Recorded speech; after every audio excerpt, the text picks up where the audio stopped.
आम्ही मरणार कधीतरी. सगळे लोक दुःखी झाले हो. म्हणजे काही लोक फक्त त्यांचे डोळे पाणावलेत, काही घळाघळा रडतायत. अतिशय दुःखी वातावरण सगळीकडे निर्माण झालं.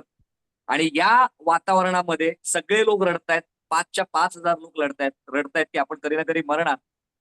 एक माणूस होता त्या सगळ्या लोकांमध्ये जो मोठमोठ्याने हसतोय.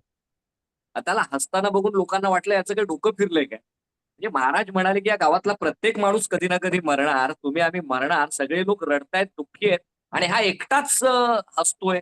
तर महाराजांचं पण लक्ष गेलं. त्यांनी बघितलं की सगळे रडतायत, हा एकटा हसतोय. तर त्याने त्याला विचारलं, "अरे बाळा, तुला मरणाची भीती नाही वाटत का? जेव्हा मी म्हणालो की या गावातला प्रत्येक माणूस कधी ना कधी मरणार आहे, सगळे लोक रडायला लागले, तू एकटाच हसतोयस." त्यावर तो म्हणाला, "नाही महाराज, मला भीती नाही वाटली." "का? तुम्ही काय म्हणालात? या गावातला प्रत्येक माणूस कधी ना कधी मरणार आहे. विठ्ठल, विठ्ठल, विठ्ठल." तो म्हणे, "मी या गावचा नाहीये, शेजारच्या गावचा आहे." म्हणजे काय गंमत आहे बघा आपल्या प्रत्येकाच्या आयुष्यातली. आपण किती वर्ष जगणार आहे आपल्याला माहित नाही. आपण कधी मरणार हे आपल्याला माहित नाही. पण आपण जगतो असे ना, की कधी मरणारच नाही. मग इथे असं कोणी आहे का तुमच्यापैकी जो वरून येताना एक अग्रीमेंट, एक करार करून आलाय, की मी पुढची 70 वर्ष जगणार, 80 वर्ष जगणार, 90 वर्ष जगणार, तोपर्यंत यमाला पाठवायचं नाही देवाने. तसं काहीच नाहीये ना. म्हणजे आपण कधी आणि कुठे जन्म घ्यायचा हे आपल्या हातात नव्हतं. आपण मरणार कधी हे आपल्या हातामध्ये नाहीये. पण जन्म आणि मृत्यू याच्यामध्ये करणार काय हे आपल्या हातात आहे आणि या कालावधीमध्ये इतिहास घडवण्याचं सामर्थ्य आपल्या प्रत्येकामध्ये आहे. हे सामर्थ्य ज्यांनी ओळखलं ते छत्रपती शिवाजी महाराज झाले, ते छत्रपती शंभू राजे झाले, ते डॉक्टर बाबासाहेब आंबेडकर झाले, ते doctor APJ Abdul Kalam sir झाले, ते रतन टाटा सर झाले आणि आपल्या प्रत्येकामध्ये तुम्ही जे सगळे प्रत्येक माणूस जो हा सेमिनार अटेंड करतोय आणि मुळात या जगभरातल्या 810 कोटी लोकांमधल्या प्रत्येकामध्ये हे सामर्थ्य आहे, की आपण आपल्या आयुष्यामध्ये एक इतिहास घडवू शकतो. तर हा तू इतिहास येते अर्चना? कसा घडवायचा? तू येते का? योग्य करिअरचा निवड करून आपण हा इतिहास कसा घडवू शकतो. मला कोणाचा ते तरी समजत माईक नाही चालू रे. आहे प्लीज. विनंती आहे की माईक बंद ठेवा. तर आपापल्या आयुष्यात हा इतिहास घडवायचा कसा हे आपल्या समोर मांडण्यासाठी मी इथे आलेलो आहे आणि करूया सुरुवात. म्हणजे बऱ्याचदा काय होतं माहितीये, आपण प्रत्येक जण म्हणजे आपण सगळे इतके नशीबवान आहोत, की आपण एक माणूस म्हणून जन्म घेतलाय. म्हणजे एवढ्या 96 कोटी वेगवेगळ्या प्रजाती आहेत, वेगवेगळ्या स्पेसीस आहेत. त्यामध्ये माणूस म्हणून जन्म घेणं हे काहीतरी वेगळं आहे. म्हणजे आपण फार भाग्यवान आहोत, की आपल्याला माणूस म्हणून जन्म घेता आलाय. आणि आपण जेव्हा आलो ना वरून, तर त्यावेळेला एक काहीतरी एक करार करून आलोय देवाशी. म्हणजे देवाने आपल्याला काहीतरी एका हेतूने पाठवलंय. म्हणजे ज्ञानोबा माऊलींचे एक सुंदर अभंग आहे, की "अवघाची संसार सुखाचा करीन, आनंदे भरीन तिन्ही लोक, जाईन गे माये तया पंढरपुरा, भेटेन माहेरा आपुलिया." याचा अर्थ काय होतो? तर ज्ञानोबा माऊलींचं असं म्हणणं आहे, की जेव्हा आपण आलो ना, हे पृथ्वीवर प्रकट झालो, देवाने आपल्याला पाठवलं आणि जेव्हा आपण देवाचा निरोप घेऊन खाली येत होतो ना, तेव्हा देवाला आपण असं म्हणालोय, की "अवघाची संसार सुखाचा करीन." संसार म्हणजे माझा प्रवास, जन्म आणि मृत्यूमधला जो प्रवास आहे ना, जे तू आयुष्य मला दिलंयस, ते मी सुखाचं करेन. हा प्रवास मी सुखाचा करेन आणि ते सुख मी माझ्यापुरतं मर्यादित ठेवणार नाही, तर आनंदे भरीन तिन्ही लोक. मी या तिन्ही लोकांना आनंदाने भरून टाकेन. म्हणजे मी स्वतः माझ्या आयुष्यामध्ये आनंद निर्माण केला, मी स्वतः आनंदी असेन, तर मी इतरांना आनंदी करू शकतो. तर मी माझं आयुष्य तर आनंदी करेनच, पण माझ्या आयुष्याला स्पर्श करणाऱ्या किंवा माझा स्पर्श ज्या लोकांना होईल, त्या प्रत्येकाचं आयुष्य आनंदाने भरून टाकेन. हे जग जसं आहे त्यापेक्षा किंचित उत्तम करून मी इथून निघून येईन. मग जेव्हा हा हेतू पूर्ण होईल, "जाईन गे माये तया पंढरपुरा." तेव्हा मी पंढरपुरात म्हणजेच तुझ्याकडे येईन, भेटेन माहेरा आपुलिया आणि तिथे येऊन तुला नजरेला नजर भिडवून सांगेन, की ज्या गोष्टीसाठी तू मला पाठवलंस ना, ती गोष्ट मी पूर्ण केलेली आहे. तर मंडळी हा एक हेतू घेऊन आपण आलोय आणि तो हेतू शोधणं हा वेध आजचा हा कार्यक्रम आहे आणि खरंच भन्नाट म्हणजे मी खूप काही किचकट, डिफिकल्ट असं काही करणार नाही तुमच्यासाठी. खूप सोप्या अशा काही स्ट्रॅटेजीज तुमच्यासमोर मी मांडणार आहे, की ज्याने तुम्ही शोधू शकता, की तुम्ही कोणत्या करिअरसाठी बनलेले आहात किंवा कोणता करिअर तुमच्यासाठी बनलेला आहे. आणि मुळात जर तुम्ही आधीच करिअरमध्ये असाल, 15-20 वर्ष, 25 वर्ष तुम्ही काम करताय, तर खरोखर त्याच कामासाठी तुमचा जन्म झालाय का?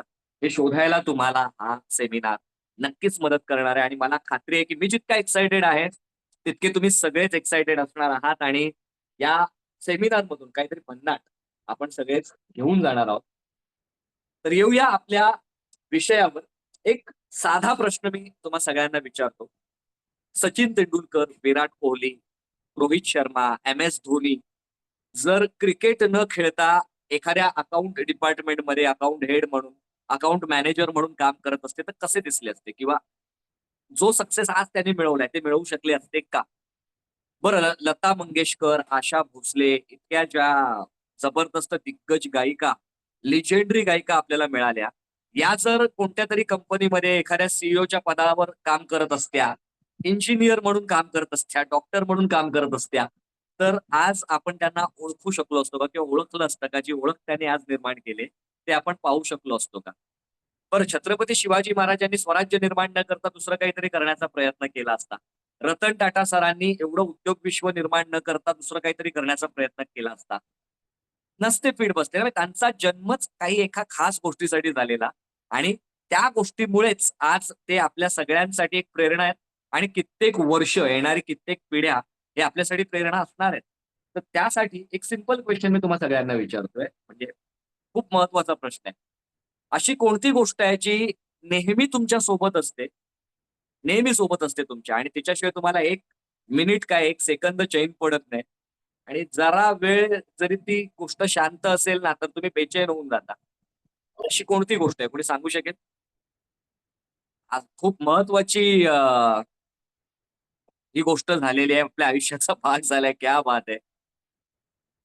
बरोबर आहे. म्हणजे सगळ्या मंडळींनी बरोबर उत्तर दिलंय. मोबाईल आणि सोशल मीडिया. ऑब्व्हियसली मोबाईलशिवाय सोशल मीडिया नाहीच आहे. म्हणजे ही अशी गोष्ट आहे, जी नसेल आपल्या आसपास तर आपण बेचैन होऊन जातो. मोबाईल आणि इंटरनेट हे जसं अन्न, वस्त्र, निवारा हे मूलभूत गरजा असं म्हटलं जायचं, की याच्याशिवाय माणूस जगू शकत नाही. पण आता अन्न, वस्त्र, निवारा, मग शिक्षण आणि त्यानंतर आता इंटरनेट. खरंच मूलभूत गरज झाली लोकांची. त्याशिवाय काय लोकं जगूच शकत नाहीत असं त्यांना वाटतं.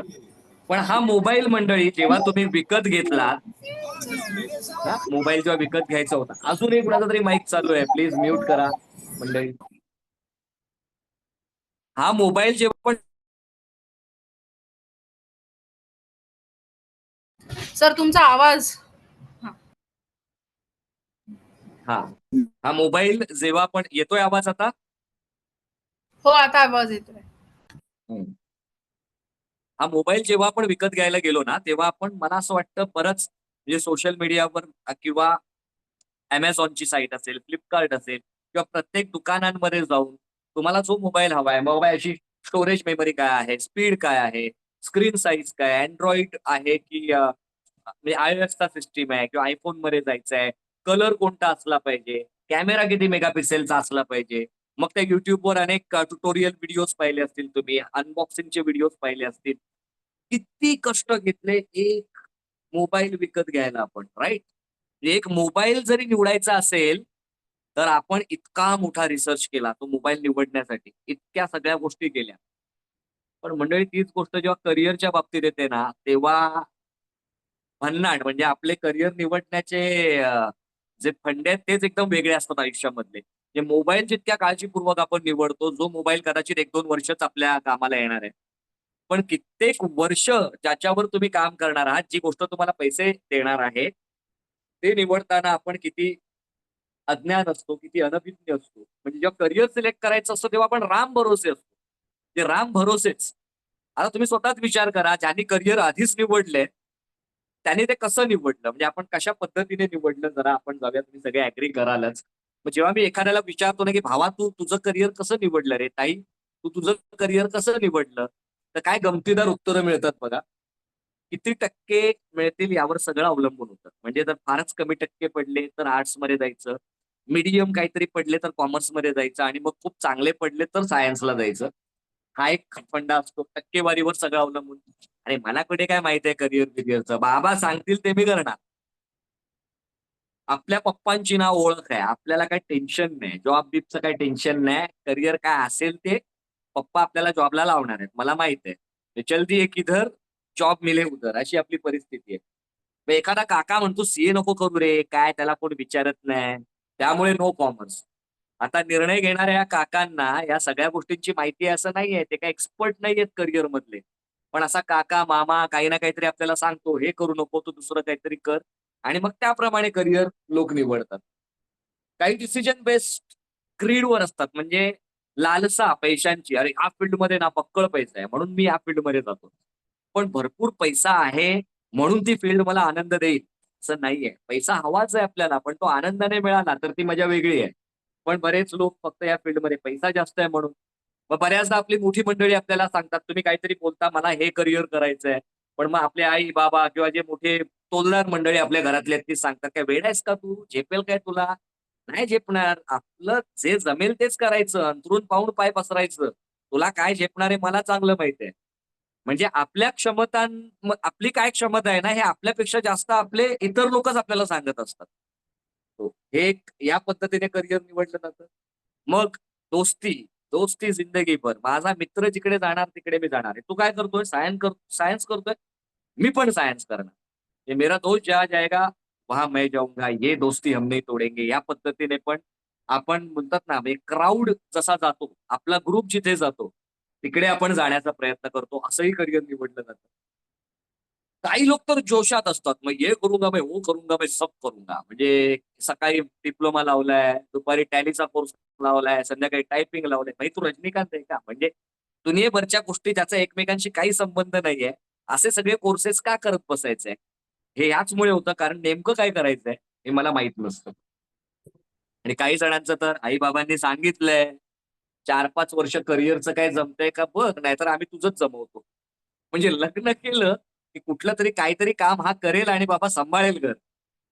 अशा पद्धतीने पण करिअर निवडले जातात. ॲग्री आज सगळे आपण कुठून ना कुठून अशाच पद्धतीने आपलं करिअर निवडलं आणि आज आपल्याला कळतंय, की यार जेवढी मजा यायला पाहिजे ती मजा येत नाहीये. ॲग्री आहात असाल तर येस टाइप करा. Yes, great. त्याचमुळे करिअरची जी निवड आहे ना आपली, ही अपघात ठरले. म्हणजे केवळ अपघात. ॲक्सिडेंटली आपण एखाद्या करिअरमध्ये आलो आणि आता आलो, आपण शिक्षणावर खर्च केला, म्हणून आता हे मला आयुष्यभर मरेपर्यंत कॅरी करायचंय. हा विचार आपण करत बसलोय. हा फक्त एक अपघात आहे, आपण करिअरमध्ये येणं. मग करिअर सिलेक्शन खरंच इम्पॉर्टंट आहे का? का महत्वाचं आहे करिअर सिलेक्शन? थोडी आपण नजर टाकूया. बघा, आपल्या प्रत्येकाचं आयुष्य असं झालंय म्हणजे 0 ते 16 वर्ष म्हणजे पहिली 5 वर्ष 2-3 वर्ष सोडली, 4 वर्ष सोडली. तर 3 पासून 16 वर्षापर्यंत आपण शाळा केली. मग 16 पासून 21 वर्षापर्यंत आपण कॉलेज पूर्ण केलं.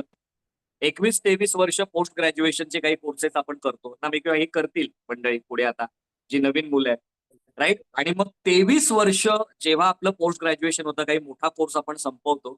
23 वर्षापासून एक अंदाजे 60 वर्षापर्यंत आपण जॉब किंवा बिझनेस आयदर नोकरी करणार किंवा आपण उद्योग करणार. 23 ते 60 म्हणजे मंडळी 37 वर्ष आपण काम करणार आहोत. जे आपण शिक्षण घेतोय, त्याला करिअरमध्ये रूपांतरित करून ते काम आपण 37 वर्ष करणार आणि जर ते काम आपल्याला आवडत नसेल, तर ही आयुष्यातील 37 वर्ष आपण किती कष्टप्रद आणि किती दुःखी घालवणार आहोत. म्हणजे फक्त करायचं म्हणून आणि दर महिन्याला मिळणाऱ्या पगारासाठी आपण ते काम करणार आणि जर त्या कामामध्ये आपण आनंदी नाही आहोत ना, तर आपण आपल्या वैयक्तिक आयुष्यात, सामाजिक आयुष्यात सुद्धा आनंदी नसणार आहोत. कारण 37 वर्ष हा कालावधी छोटा नसतो मंडळी. मग 37 वर्ष मी त्या करिअरमध्ये जाणं, ज्या करिअरसाठी मी बनलोच नाहीये, यापेक्षा मोठी शोकांतिका असूच शकत नाही आपल्या आयुष्यामध्ये. म्हणून योग्य करिअर निवडणं फार महत्वाचं आहे. जर तुमचे करिअर अपघातानं निवडलं ना तुम्ही, तर काय होतं, त्याचे काय परिणाम होतात आपण बघूया. तुम्ही लोकांना बोलताना हे ऐकलंच असेल किंवा तुम्ही अधून-मधून या गोष्टी बोलतच असाल. अरे यार, पहिलं माहीत असतं ना, तर मी ते दुसरं करिअर निवडलं असतं. बऱ्याच जणांना वयाच्या 50व्या वर्षी वाटतं, की यार अरे हे मस्त होतं रे, मी का या करिअरमध्ये 23 वर्ष घालवली. या वेगळ्या करिअरमध्ये मी येऊ शकलो असतो. असं काही जण बोलतात. हो रे बाबा, जॉब आहे, पण पगार व्यवस्थित नाहीये. जॉब तर मिळतोय, पण पगार मला पाहिजे तितका मिळत नाही. पैसे पाहिजे तसे कमवता येत नाहीये. मग दुसऱ्याशी कंपेअर करत राहायचं. अरे त्याची मजा आहे रे, लंडनला जॉब करतोय, कधी यूएसला जातोय, छापतोय पैसे. म्हणजे आपण तुलना करत बसतो, की माझा मित्र किंवा माझी भावंड ते किती चांगलं कमवतायत आणि माझ्याकडे मला तितकं कमवता येत नाहीये.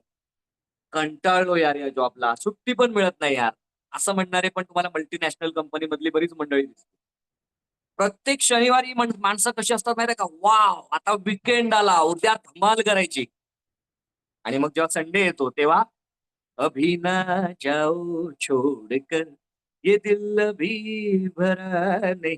म्हणजे असं वाटतं रविवार संपूच नाही यार, कारण उद्या परत सोमवार येणार, परत कामाला जायचंय, ही परिस्थिती असते. तर खरंच हे लाईफ किती कष्टप्रद आहे मंडळी, विचार करा. काही लोक बोलतात यार ऑफिसमध्ये इतकं पकायला होतं ना, कंटाळा येतो यार. 9 ते 10 तास काढणं कठीण होऊन जातं यार, शिक्षाच आहे. सगळे कटकट करत असतात, बायका, मुलं, आई बाबा. काय करू, एवढ्याशा पगारात मी सगळ्यांना कसं खुश ठेवणार. बघा हे सगळं म्हणणारी मंडळी असतात. आणि आजकाल ट्रेनला काय गर्दी असते ना, विचारू नका. सकाळी गेलो की संध्याकाळी वन पीस परत आलो ना, तर देवाचे आभार. खरंच हे सिच्युएशन आहे. म्हणजे मी माझ्या आयुष्यामध्ये जेव्हा ठरवलं ना, की मला मला बिझनेसमध्ये यायचंय, ते फक्त आणि फक्त मला ट्रेनने तो रोज सकाळचा प्रवास करायचा नव्हता. तो 8 ते 10 चा प्रवास जर तुम्ही मुंबईमध्ये फिरला असाल, त्या 8 ते 10 मध्ये अनेक वेस्टर्न लाईनचे काही स्टेशन्स आहेत. हार्बरचे मानखुर्द, गोवंडी सारखे काही स्टेशन्स आहेत. कुर्ला स्टेशन आहे. एकदा चढून बघा. आपण जर चढून आतमध्ये गेलो यशस्वीरित्या त्या 8 ते 10 च्या कालावधीमध्ये आणि आपले सगळे अवयव घेऊन जर आपण सुखरूप उतरू शकलो ना, तर मला वाटतं जगाच्या पाठीवर कुठेही आपण जिवंत राहू शकतो. इतकी मोठी कठीण परीक्षा आहे ती. पण हे हे आयुष्य हवंय का आपल्याला? हेच आपल्याला मरेपर्यंत करायचंय का? नाही. हां, सुरुवातीची काही वर्ष कदाचित करावं लागेल. आयुष्यभर आपल्याला हे करायचं नाही. मग तुम्हाला एक तुमचा जेव्हा तुम्ही विचार करता मला सुट्टी घ्यायची आहे, मला हॉलिडे एन्जॉय करायचे आहेत, तेव्हा आपल्याला पाहिजे ते हॉटेल आपल्याला मिळत नाही. ड्रीम व्हॅकेशन्सना आपण जाऊ शकत नाही. अरे वाटतं यार वेगवेगळे देश आहेत, वेगवेगळे असे ठिकाण आहेत, जिकडे जाऊन मी भेट दिली पाहिजे, पण पैसे कमी पडतायत. कारण मी ज्या करिअरमध्ये आता तिथे मला पैसे कमवताच येत नाहीये. मग हे ड्रीम हॉटेल, ड्रीम व्हॅकेशन तुम्ही तुमच्या आयुष्यामध्ये एन्जॉय करू शकत नाही. तुमच्या स्वप्नातला जोडीदार तुम्हाला मिळत नाही. हे तर फारच कठीण आहे. कारण जर मला माझा लाईफ पार्टनरच योग्य मिळाला नाही, तर माझं अख्खं आयुष्य कठीण जाणार आहे. आणि तो जोडीदार मिळणं पण मी माझं करिअर किती जबरदस्त करतोय, मी माझ्या आयुष्यामध्ये स्वतःला कसं सिद्ध करतोय, त्यावर चांगला जोडीदार मिळणं पण अवलंबून आहे. मुलांसाठी चांगली शाळा, चांगलं शिक्षण आपल्याला देता येत नाही. आई-वडिलांचे औषधोपचार असतील, त्यांच्या कारण ट्रीटमेंट जसे म्हातारे होत जातात, त्यांची ट्रीटमेंट जास्त खर्चिक होत जाते. ते आपल्याला करता येत नाही. त्यांना चांगल्या ठिकाणी पर्यटनासाठी पाठवता येत नाही. का? कारण पैशांची कमी आहे. चुकीच्या करिअरमध्ये गेलोय. मग व्यसनाधीन होऊन जातात माणसं, वेगवेगळी व्यसनं त्यांना लागतात. मग तुम्ही तुमच्या आयुष्यात काय करणार ना, हे कोण ठरवणार आहे मंडळी? तर आपण स्वतःच. म्हणजे मला एवढंच कळतं, की माझ्या आयुष्याची स्टोरी दुसरा कोणीच लिहिणार नाही, ती मीच लिहिणार. आणि ती सुंदर असेल आणि ती अशी स्टोरी असेल ना, की जेव्हा आपण हे जग सोडून जाणार आहोत, तो शेवटचा एक मोमेंट असेल. जेव्हा आठवेल ना अख्खी ही स्टोरी, हा प्रवास, तेव्हा चेहऱ्यावर आपोआप स्माईल येईल, "यार काय भन्नाट जगलो आपण, काय मजा आली या आयुष्यामध्ये." असं आयुष्य असलं पाहिजे ना. म्हणजे ही स्टोरी आपण स्वतः लिहिली पाहिजे. आपल्या आयुष्यात काय करायचंय हे आपण स्वतः ठरवलं पाहिजे. कारण मला माझ्या इतका ओळखणारा या जगामध्ये दुसरा कोणीच माणूस नाहीये. म्हणजे मला जेवढं ओळखतो तेवढा दुसरा कोणी ओळखूच शकत नाहीये. मग ह्या क्षमता मला शोधायच्या आहेत. मला स्वतःच्या आत जायचंय. म्हणजे मला जो शोध घ्यायचा या दुनियेचा नाही घ्यायचा आहे. मला माझ्या आतल्या दुनियेचा शोध घ्यायचा आहे आणि मग ठरवायचंय, की माझा जन्म नेमका कोणत्या करिअरसाठी झालाय. मग जर तुम्ही निर्णय घेतला नाहीत, तर इतर कुणीतरी तो निर्णय घेईल आणि आयुष्यभर तुम्हाला इतरांच्या इशाऱ्यावर नाचावं लागेल. दुसऱ्यांच्या कंट्रोलमध्ये आयुष्यभर काम करावं लागेल. आणि मग जर तुम्ही चुकीचं करिअर निवडलं, तर काय होणार? बघा, चुकीचं करिअर निवडल्यावर काय होतं, जे काम मला आवडतच नाही, ते करण्यासाठी मी जास्त काळ मोटिव्हेटेडच राहत नाही ना. म्हणजे मी ते करायचं म्हणून करतोय. मी दर महिन्याच्या येणाऱ्या पगारासाठी ते काम करतोय. मला आतून मोटिव्हेशनच नाहीये. मला मज्जाच येत नाही ते काम करायला. तुम्ही जास्त काळ मोटिव्हेटेड राहू शकत नाही आणि ते न राहिल्याने तुम्हाला कामात समाधान मिळत नाही. मजा वाटत नाही काम करायला तुम्हाला. मग परफॉर्मन्सवर परिणाम होतो. समाधान नाहीये, तुम्ही मोटिव्हेटेड नाही आहात काम करायला. तुमचा परफॉर्मन्स इफेक्ट होतो, परफॉर्मन्सवर परिणाम होतो. मग बॉस आणि सहकाऱ्यांशी संबंध बिघडतात. कारण परफॉर्मन्स खराब आहे. मग तुम्ही इतरांवर ब्लेम करायला लागता. तुमचा बॉस तुम्हाला ओरडायला लागतो. तो तुम्हाला सतत टॉर्चर करायला लागतो. तुम्ही काम करत नाही आहात. आणि ते झाल्यामुळे असमाधानकारक पगार मिळतो, तुमची प्रगती होत नाही, तुमचे प्रमोशन्स होत नाहीत. आणि ते झाल्याने अंतर्गत असमाधान असतं, निराशा असते आयुष्यामध्ये. आणि याच्यामुळेच तुम्ही जे आयुष्यभर जगता ते दुःखी आणि कष्टप्रद जीवन. तर मंडळी याच्यासाठी नाही जन्म झालाय आपला. प्लीज खूप सिरियसली घ्या करिअर. मोबाईल निवडणं जितकं तुम्ही सिरियसली घेता ना, त्याच्या 1000 पट जास्त सिरियसली तुम्ही करिअर निवडणं घेतलं पाहिजे. आणि आजही हे कुठेच असं हे नसतं की यार माझी तर आता मी 40 वर्ष या करिअरमध्ये आहे, 30 वर्ष या करिअरमध्ये आहे आणि मी आता दुसरं करिअर कुठलं निवडू? निवडू शकता. कोणत्याही वर्षी तुम्ही सुरुवात करू शकता. जहाँ से जागो वही से सवेरा. मुहूर्त माझा तोच ज्या क्षणी हो इच्छा. तुम्हाला जेव्हा वाटतं ना, की नाही यार आता मी आतापर्यंत जगलो ठीक आहे. ते लेस मोटिवेशन वाला आयुष्य, दुःखी आयुष्य. पण नाही ना, आता मला आजपासून माझं आयुष्य बदलायचंय. नाही मी नाही करत. नवीन विचार करू नाही, शकतो याचे का? ना फणसाचे बी आहे. नाही करत. बघा परत कुणीतरी अनम्यूट केलेला आहे. प्लीज जरा म्यूट करा. तर ते आपल्याला बघायचं आहे. तर कसं करू शकतो आपण? जर मी करिअर निवडताना मला काय हवं होतं? म्हणजे मी जेव्हा करिअर निवडलं मला याच फील्डमध्ये यायचं होतं. कारण मला लोकांशी संवाद साधणं, लोकांच्या आयुष्यामध्ये कॉन्ट्रिब्यूट करणं, जे मी माझ्या आयुष्यामध्ये अनुभवाने करत आलो, ते अनुभव कदाचित ते 10-15 वर्षांचे असतील, 20 वर्षांचे असतील. ते अनुभव मला त्यांना सहज सांगता यावेत. म्हणजे त्यांच्या त्यांना ती 15 वर्ष घालवायला नको. मी असं काय करू शकतो, आयुष्यात योगदान करू शकतो आणि ते मी योगदान मला माहीत होतं, की आपण नोकरी करून ते नाही करू शकत. म्हणजे मला जी 3 महत्त्वाची स्वातंत्र्य हवी होती, ज्यासाठी मी असा विचार केला, की मला उद्योजक व्हायचंय, मला उद्योगामध्ये उतरायचंय. 17 वर्ष मी कोचिंग क्लासेस चालवले आहेत. 2018 पर्यंत म्हणजे 2000ला सुरुवात केली. कोचिंग क्लासेस 17 वर्ष चालवली. ते हँडओव्हर करून आता आम्ही कंप्लीट ट्रेनिंगमध्ये आहोत आणि गेली 2009 पासून आजपर्यंत आमची ट्रेनिंग कंपनी लाखो लोकांच्या आयुष्यामध्ये फरक आणते. तर हे का म्हणजे हेच का निवडलं मी करिअर? मला 3 स्वातंत्र्य हवी होती मंडळी आणि तुम्ही पण या 3 स्वातंत्र्यांचा विचार तुमच्या आयुष्यामध्ये केला पाहिजे. एक वेळेचं स्वातंत्र्य. मी जे करिअर निवडेन ना वेळ माझा असेल. माझ्या वेळेप्रमाणे मी काम करेन. जेव्हा हा सेमिनार घ्यायचा होता, जेव्हा आयोजकांनी मला कॉल केला, तेव्हा त्यांनी माझा वेळ मला विचारला, की "सर, आपण हे कधी घेऊ शकतो?" आणि हा वेळ मी माझ्या पद्धतीने दिलेला आहे. म्हणजे हे स्वातंत्र्य मिळणं, की मला माझ्या पद्धतीने काम करता आलं पाहिजे. माझ्या वेळेप्रमाणे काम करता आलं पाहिजे. हे वेळेचं स्वातंत्र्य आपल्याला मिळालं पाहिजे आपल्या करिअरमध्ये. दुसरं विचारांचं स्वातंत्र्य. म्हणजे माझे विचार असले पाहिजेत. मी जे काही करणार ते माझ्या विचारांनी करणार. माझ्या क्रिएटिव्हिटीवर काम चालेल. मी कुणाच्या इतरांच्या विचारांवर चालणार नाहीये. मी माझं स्वतःचं काहीतरी निर्माण करेन. हे विचारांचं स्वातंत्र्य मला हवं होतं माझ्या करिअरमध्ये. आणि तिसरं आर्थिक स्वातंत्र्य. मंडळी सगळी सोंग आणता येतात. पैशाचं सोंग आणता येत नाही. आपण म्हणतो की पैसा सर्व काही नसतो. मी मानतो सर्व सर्व काही नाहीये पैसा, पण तो बरंच काही आहे. आपल्या आयुष्यात ज्या काही गोष्टी आपल्याला करायच्या आहेत, अनेक गोष्टी करायच्या आहेत. गरजा तर भागवायच्या आहेत. त्या पलीकडे काही स्वप्न पण आहेत, जी आपल्याला पूर्ण करायची आहेत. त्यासाठी पैसा हा लागतोच ना मंडळी. आणि जर मी विचार करतो नाही मला लोकांच्या आयुष्यात पण कॉन्ट्रिब्यूट करायचंय, तर जोपर्यंत माझं स्वतःचं मी भागवत नाहीये, मी लोकांच्या आयुष्यात काय फरक आहे? रिकॉर्ड करना है, बाप रिकॉर्ड हो जाएगा। आर्थिक स्वातंत्र्य रिकॉर्ड हे कर लो, फार बात आराम महत्वाचं. से बोलेंगे। पुन्हा कुणाचा तरी माईक चालू आहे. रखना पड़ेगा इसमें ना। हॅलो. जरा काळजी घ्या की माईक मध्ये लागणार नाही, कारण डिस्टर्बन्स होणार लोकांना आणि मग ती लिंक एक असते ती आपली तुटून जाते. तर प्लीज रिक्वेस्ट आहे. बड़े-बड़े लोग बैठा के। जरा कोणी चेक करू शकाल कोणाचा माईक चालू आहे?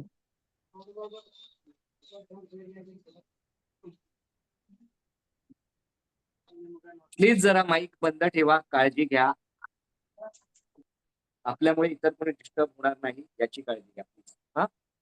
तर तिसरं स्वातंत्र्य पैशांचं. म्हणजे मला जितके हवेत तितके कमवता आले पाहिजेत. मी म्हणत नाही की आपल्याला खूपच कोट्यावधी 500 कोटी आणि 1000 कोटींची स्वप्न बघायची आहेत. पण माझ्या आयुष्याचा एक इनफ मी ठरवलेला असतो, की मला काय करायचंय माझ्या आयुष्यामध्ये आणि त्यासाठी लागणारा पैसा हा आपल्याला कमवताच आला पाहिजे. तर करिअर त्यासाठी हवंय. म्हणजे वेळेचं स्वातंत्र्य, विचारांचं स्वातंत्र्य आणि आर्थिक स्वातंत्र्य. ही 3 स्वातंत्र्य आपल्याला हवी आहेत. तर ते करिअर निवडणं गरजेचं आहे. मी माझ्या या करिअरमध्ये मी बघितलं मला वेळेचं स्वातंत्र्य मिळणार आहे, मला विचारांचं स्वातंत्र्य मिळणार आहे. पैसे मला हवेत तितके कमवता येणार आहेत. म्हणून मी या करिअरमध्ये आहे. ही 3 स्वातंत्र्य आपल्याला हवीत. त्यासाठी मुळात आपला जन्म झालाय. तर ते तुम्हाला शोधायचं आहे. तुम्ही जे करिअर निवडाल ना, भविष्यामध्ये लगेच सुरुवातीलाच काय सगळं वेळेचं स्वातंत्र्य मिळत नाही. सुरुवातीला तुम्हालाही 14 तास काम करावं लागतं, 12 तास काम करावं लागतं, 10 तास काम करावं लागतं. सुरुवातीची काही वर्ष हे करावं लागेल कदाचित. पण नंतर एक वेळ येते ना, की चल दिवसभरात 1-2 तास काम केलं पुष्कळ. त्या 1-2 तासामध्ये तुम्ही आठवडाभराचे पैसे पण 1-2 तासात कमवू शकता. असे करिअर तुमचे असू शकतात. अगेन कुणाचं तरी माईक चालू आहे. प्लीज जरा बंद ठेवा माईक. तर ही 3 स्वातंत्र्य आपल्याला मिळवायची आहेत. त्यासाठी आपल्याला करिअर योग्य निवडायचंय. मग योग्य करिअर कशासाठी? मी पुन्हा तिथे येतोय. तुम्ही तुमच्या स्वतःच्या शर्थीवर आयुष्य जगू शकता. स्वतःच्या अटींवर आयुष्य जगू शकता. दुसरे कोणी तुम्हाला सांगत नाहीत तुम्ही कसं जगायचंय. तुम्ही तुमच्या शर्तींवर आयुष्य जगू शकता जर योग्य करिअर आहे. तुम्ही तुमच्या क्षमतांचा सर्वोच्च वापर करू शकता. आणि मंडळी तुमच्यामध्ये काय क्षमता आहेत याची आपल्या स्वतःलाच कल्पना नाहीये. म्हणजे हनुमान चालिसामध्ये 4 ओळी आहेत. आपण तेज सम्हारो आपे, तीन्हो लोक हाकते कापे. याचा काय भन्नाट अर्थ आहे. म्हणजे आपण तेज समारो आपे. आपण तेज म्हणजे आपल्या क्षमतांवर आपण काय करू शकतो या कॅपॅबिलिटीजवर. समारो आपे म्हणजे आपणच लिमिट आखत असतो. म्हणजे आपण काय करू शकतो ना आपल्या मर्यादांवर आपणच म्हणजे काय करू शकतो या क्षमतांवर आपणच मर्यादा आखत असतो. अदरवाईज आपल्या सगळ्यांमध्ये एवढी ताकद आहे की तीन्हो लोक हाकते कापे. म्हणजे जर तुम्ही सर्व शक्तीनिशी गरजलात, ओरडलात तर संपूर्ण ब्रह्मांडाला तिन्ही लोकांना हलवू शकता. इतकी ताकद, इतकी क्षमता तुमच्या प्रत्येकामध्ये आहे, आपल्या प्रत्येकात आहे. मग ह्या क्षमतांचा सर्वोच्च वापर तिथेच होईल जे करिअर मला आवडतं ना, तर मी पॅशनेटली त्यामध्ये काम करणार. आज तुम्ही बघताय मी ज्या पद्धतीने तुमच्याशी बोलतोय, हे ते पॅशन आहे. ही माझ्यातली क्षमता मी सर्वोच्च पातळीवर वापरून तुमच्याशी बोलतोय. मी माझं काम त्या सर्वोच्च कार्यक्षमतेवर करतोय. हे कधी होतं? जेव्हा तुम्ही आतून मोटिव्हेटेड आहात, तेव्हा तुम्ही तुमच्या सर्वोच्च क्षमतांचा वापर करू शकता. तुम्ही सतत आनंदी राहू शकता, जेव्हा करिअर योग्य मिळाले. म्हणजे जेव्हा जे आपल्याला आवडतं ते करिअर बनतं ना मंडळी, तर तुमचं काम काम राहतच नाही. तुम्हाला मजा वाटते. म्हणजे धमाल. तुम्ही जे काम करताय त्यामध्ये पण आनंद आहे आणि त्यामुळे त्या आयुष्यामध्ये आनंद आहे. तुम्ही सतत आनंदी राहू शकता. तुम्ही तुमची स्वप्न पूर्ण करू शकता. म्हणजे आपलं काय फक्त घर, ती चौकट घराची आणि घरातली माणसं, त्यांच्या गरजा किंवा आपल्या गरजा इतकंच जन्म नाहीये. अशा कोणत्या 100 गोष्टी आहेत ज्या मरण्याआधी आपण केल्या पाहिजेत. त्याची यादी करा, ज्याला आपण बकेट लिस्ट म्हणतो. आणि ही सगळी स्वप्न पूर्ण तेव्हाच होतील जेव्हा त्याला सपोर्ट चांगल्या करिअरचा मिळेल. मग ही स्वप्न काही असतील, तुम्हाला चांगलं घर घ्यायचंय, गाडी घ्यायची आहे किंवा तुम्हाला स्वतःचा एक फार्म हाऊस बांधायचा आहे, तुम्हाला जगभरातल्या वेगवेगळ्या ठिकाणांना भेट द्यायची आहे. अनेक गोष्टी असू शकतात. ही सगळी स्वप्न जी तुम्हाला पूर्ण करायची आहेत, ती डिपेंड तुमच्या करिअरवर आहे. करिअर योग्य निवडला, तुम्ही तुमची स्वप्न पूर्ण करू शकता. आणि सरतेशेवटी तुम्हाला कुठे पोहोचायचंय ना, हे तुम्हाला माहीत असतं. तुमचा आयुष्याचा प्रवास हा दिशाहीन नसतो. तुम्हाला माहीत असतं की तुम्हाला कुठे पोहोचायचंय. ओके.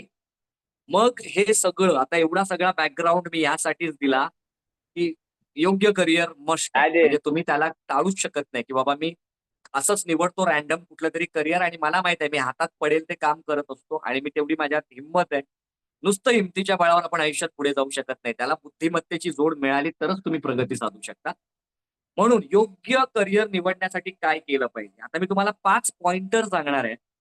तुम्ही तुमच्या करिअरमध्ये हे 5 पॉइंटर लावून बघायचे. आता जी मुलं 10वी करून किंवा 12वी करून हा सेशन अटेंड करतायत, त्यांना पुढे काय करायचं हा विचार करायचा आहे.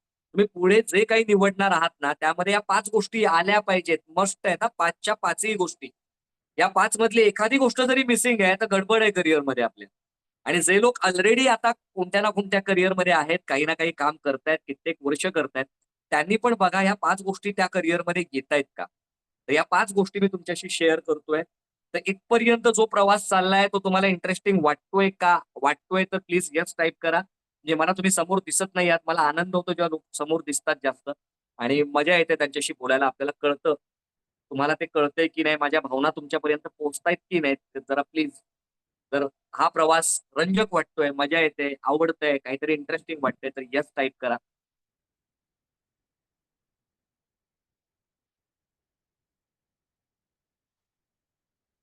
Great, great. Thank so much. खूप चांगला रिस्पॉन्स तुमच्या सगळ्यांचा आहे. आनंद वाटतोय मला. तर काय म्हणजे योग्य करिअर निवडण्यासाठी कोणत्या 5 गोष्टी? सगळ्यात पहिली गोष्ट म्हणजे 2 कानांच्या मध्ये देवाने जे आपल्याला एक जबरदस्त प्रभावी यंत्र दिलंय, ज्याला मेंदू म्हणतात. हे बऱ्याच जणांना असं वाटतं की यार नाही रे, माझ्या आजूबाजूच्या लोकांना जरा जास्तच बुद्धिमत्ता मिळाली. देवाने बुद्धिमत्ता देताना थोडासा भेदभाव केलाय किंवा जो एकदम टाकाऊ मेंदू होता, ज्याचा काहीच उपयोग नव्हता, तो देवाने मला लावलाय आणि मला खाली पाठवलंय. आणि मुळात लहानपणापासून मोठं होईपर्यंत बरेच जण म्हणत असतात, तुला अक्कलच नाही, तुला कळतच नाही, तू गाढवच आहेस, तू मूर्खच आहेस. असं ऐकत ऐकत आपल्याला कुठेतरी वाटायला लागलं, नाही मला अक्कलच नाही, मी गाढव आहे, मी मूर्ख आहे. असं करत आपल्याला वाटायला लागलं की नाही यार, म्हणजे माझ्याकडे ती बुद्धिमत्ता नाहीये. पण मंडळी, मला सांगायला आनंद वाटतोय की आपल्या प्रत्येकामध्ये बुद्धिमत्ता ही नैसर्गिक असते. तुम्ही त्याचा जितका जितका जास्त वापर करता ना, तितकी ती शार्पन होत जाते, तितकी त्याला धार येत जाते. तर मला नेहमीच वाटतं की जो करिअर मी निवडणार ना, त्या करिअरमध्ये सगळ्यात पहिली आणि महत्वाची गोष्ट, माझ्या बुद्धिमत्तेचा सर्वोच्च वापर झाला पाहिजे. सर्वोच्च वापर म्हणजे सर्वोच्च वापरचा अर्थ कळतोय ना, की मी कोणीतरी लिहून दिलंय तेच काम मी करतोय. हे सांग काम्यासारखं आणि ते मी खूप मस्त करतो, परफेक्ट करतो आणि मला वाटतं अरे वाह! काय मी केलं. तुम्ही स्वतःचं कधी निर्माण करणार? एक क्रिएटिव्हिटी हा जो शब्द आहे ना, त्याचा अर्थ काय होतो मुळात? क्रिएटिव्हिटी म्हणजे create activity. Create activity, create activity. नवीन काहीतरी निर्माण करणं. नवीन काहीतरी आयडिया, नवीन काहीतरी इनोव्हेशन, काहीतरी नवीन भन्नाट आणणं मार्केटमध्ये, काहीतरी नवीन शोध लावणं, नवीन आयडियाजवर काम करणं. याला क्रिएटिव्हिटी म्हणतात. अदरवाईज आपण काय करतो? रिपीट करत असतो activity. We we don't create activity, we repeat activity. मग ते रिपीट, रिपीट, रिपीट करत कधीतरी कंटाळा यायला लागतो. यार काय रोज-रोज तेच-तेच करायचं. तोच-तोचपणा, मजा येत नाहीये. म्हणजेच काय, तुमच्या बुद्धीचा सर्वोच्च वापर होत नाहीये. मग मी जे करियर निवडणार किंवा मी ज्या करियरमध्ये आहे, त्या करियरमध्ये माझ्या बुद्धिमत्तेचा उत्कृष्ट वापर होतोय का? हा सगळ्यात पहिला प्रश्न विचारा. की जे रोज पडेल तेच काम मी करतोय. रिपीटेडली गेली 5 वर्ष, 10 वर्ष काही वेगळं घडत नाही माझ्या आयुष्यामध्ये. तशाच पद्धतीचं काम करतोय आणि माझी बुद्धी आता काम करणं बंद झालेली आहे. असं जर तुमचं काम असेल, तर ते करियर तुमच्यासाठी नाहीये. तर जेव्हा तुम्ही एखादं करियर निवडताय, तर पहिला प्रश्न विचारा, हे करियर या करियरमध्ये गेल्यावर माझ्या बुद्धिमत्तेचा सर्वोच्च वापर होईल का? आता ह्या सगळ्याला आहे ना, छत्रपती शिवाजी महाराजांशी मी जोडणार आहे. आणि त्यांच्या इतकी जबरदस्त प्रेरणा आणि त्यांच्या इतकी मोठी युनिव्हर्सिटी या जगामध्ये दुसरी कोणतीच नाहीये. तर महाराजांचा विचार जर तुम्ही केलात, तर वयाच्या 12व्या वर्षी पुणे आणि सुपेसारख्या 2 छोट्या परगण्यांमधून सुरुवात करून वयाच्या 50व्या वर्षी म्हणजे 38 वर्षाच्या कारकिर्दीमध्ये, जर महाराजांचं करिअर हे स्वराज्य आहे, तर या 38 वर्षांच्या कारकिर्दीमध्ये फक्त 2 टिंब शोभतील एवढे पुणे आणि सुपे, 2 छोट्या जहागिरी यांचं रूपांतर 1000 पट मोठ्या राज्यामध्ये करणं, ज्यामध्ये 360 किल्ले महाराजांच्या निधनाच्या वेळी 360 किल्ले स्वराज्यामध्ये होते. 2,60,000ची फौज होती. स्वराज्याची मालमत्ता, ज्याला आपण नेटवर्थ म्हणतो, 7 ते 8 कोटी होऊन म्हणजे 4,00,000 कोटी रुपये आजच्या रकमेनुसार, म्हणजे 4,00,000 कोटी रुपयांचं साम्राज्य महाराजांनी उभं केलं होतं. त्यात 50,000 उच्च प्रतीचे घोडे, आरमार बांधून 100 मैल समुद्र किनाऱ्यावर राज्य करणं, ज्यात 640 लढाऊ नौका, 30 मोठी जहाजं आणि 12 देशांशी महाराज व्यापार करत होते. मग विचार करा, महाराजांची राजनीती असेल, युद्धनीती असेल, त्यांचा व्यापार उद्योग धंदे जे आहेत त्यांना चालना देण्याची पद्धत असेल, जनतेला सांभाळून घेणं असेल, राज्य विस्तार करणं असेल, ह्या सगळ्यांमध्ये मोठमोठ्या मोहिमांचं प्लॅन करणं, त्याचं एक्झिक्युशन करणं, उच्च प्रतीची बुद्धिमत्ता महाराजांची वापरात आलेली आहे. महाराजांनी एका शत्रूला नमवण्यासाठी जे काही युक्त्या वापरल्या असतील, त्या दुसऱ्या शत्रूसाठी वापरलेल्या नाही आहेत. म्हणजे नवीन काहीतरी निर्माण करणं, क्रिएटिव्हिटी आणणं, भन्नाट काम महाराजांनी केलं. म्हणजे महाराजांच्या आधी युद्धांमध्ये घोडे मोठ्या प्रमाणात वापरले जायचे. पण हत्ती मोठ्या प्रमाणात वापरले जायचे. तुम्ही महाभारत बघितलं असेल, तर त्या महाभारतामध्ये पण हत्तींचा वापर तुम्हाला मोठ्या प्रमाणात दिसतो. मग हे हत्ती का वापरले जायचे? तर ते भांडे हत्ती त्यामध्ये काही असायचे, ज्यांना दारू पाजून शत्रूंच्या सैन्यावर पाठवायचं आणि मग ते पाहिजे तितका विध्वंस करणार. पण जो हत्ती दारू प्यायलेला आहे, मंत्रमुग्ध आहे आणि जो थोडासा आणखी डोक्याने प्रॉब्लेमॅटिक आहे, अशा हत्तीला जेव्हा आपण सोडतो दारू पाजून, तर तो शत्रूंचं सैन्य काय आपलं सैन्य पण मारू शकतो. हत्ती असतील तर आपला स्पीड कमी होतो, आपल्या सैन्याची मुवमेंट कमी होते. हा विचार करून महाराजांनी घोड्यांवर लक्ष दिलं. म्हणजे घोडदळ वाढवण्यावर लक्ष दिलं. यांना क्रिएटिव्हिटी म्हणतात. मग त्यांचे घोडे असे होते ना, ज्यांना चंद्राची परी म्हटलं जायचं. म्हणजे हवेशी गप्पा मारणारे त्यांचे घोडे आहेत. आणि या घोड्यांच्याच आधारावर ब्लिट्झ क्रीग जी स्ट्रॅटेजी जर्मनीने वापरली, विद्युत वेगानं चढाई करणं, हे काम घोडदळाच्या आधारावर महाराजांनी केलं. क्रिएटिव्हिटी अशी 100 उदाहरणं आहेत जी मी महाराजांबद्दल तुम्हाला सांगू शकतो. पण ही क्रिएटिव्हिटी महाराजांनी जी वापरली, माझ्या करिअरमध्ये अशी मी क्रिएटिव्हिटी वापरू शकणार आहे का? काही नवीन नवीन मी रोज घडवू शकणार आहे का? काहीतरी भन्नाट माझ्या आयुष्यात रोज घडणार आहे का? माझ्या बुद्धिमत्तेचा सर्वोच्च वापर होणार आहे का? हा प्रश्न तुम्ही स्वतःला विचारा मंडळी. मग तुम्हाला जी आता मंडळी स्क्रीनवर दिसतायत ना, वॉरेन बफेट या जगातला गुंतवणूक क्षेत्रातला बाप माणूस, म्हणजे गुंतवणुकीचे धडे घ्यायचे तर याच्याकडून घ्यायचे. या जगभराच्या टॉप लोकांच्या यादीमध्ये पहिल्या 5 मध्ये सतत असणारे, आणि मग कधी त्याची यादी हलली तर ती का हलते? कारण 80% प्रॉपर्टी दान करून टाकतात हे वॉरेन बफेट, ज्यांनी गुंतवणूक क्षेत्रात एवढं जबरदस्त काही निर्माण केलंय. त्याच्यानंतर इलॉन मस्क, तुम्ही नाव ऐकलं असेल, टेस्लाचे सीईओ. यांनी 2008 मध्ये जेव्हा टेस्ला कंपनी कुठेच नव्हती, रिसेशन मध्ये ती डगमगली होती, बँक्रप्सीच्या लेवलला होती, तेव्हा $35 मिलियन त्यांनी त्या कंपनीमध्ये गुंतवले आणि 12% त्या कंपनीचा भाग त्यांनी घेतला, म्हणजे स्टेक होल्डर ज्याला आपण म्हणतो. आणि आज तो 12% भाग आहे ना, 76 अब्ज रुपयाचा आहे, म्हणजे $35 दशलक्ष त्यांनी इन्व्हेस्ट केले आणि आज त्याची किंमत 76 ते 90 अब्ज, म्हणजे ते वर खाली जेव्हा टेस्लाची वर्थ होते त्याप्रमाणे कमी जास्त होतच ते 76 अब्ज पासून 95 अब्ज पर्यंत त्याचं व्हॅल्युएशन झालेलं आहे. डॉलर्स, हा डॉलर्समध्ये बोलतोय मी. त्यानंतर जेफ बेझोस अमेझॉनचा, फास्टेस्ट डिलिव्हरीसाठी त्याने इतकं काही रिसर्च केलाय आणि आता ती एका दिवसावर आणून ठेवली त्याने डिलिव्हरी. मग त्याचबरोबर आता झेप्टो आले, ब्लिंकिट आलंय किंवा आणखी इन्स्टामार्ट आलंय, जे तुम्हाला 15-20 मिनिटात बऱ्याच गोष्टी घरामध्ये आणून देते. पण सुरुवात कुठून तरी इथून आहे.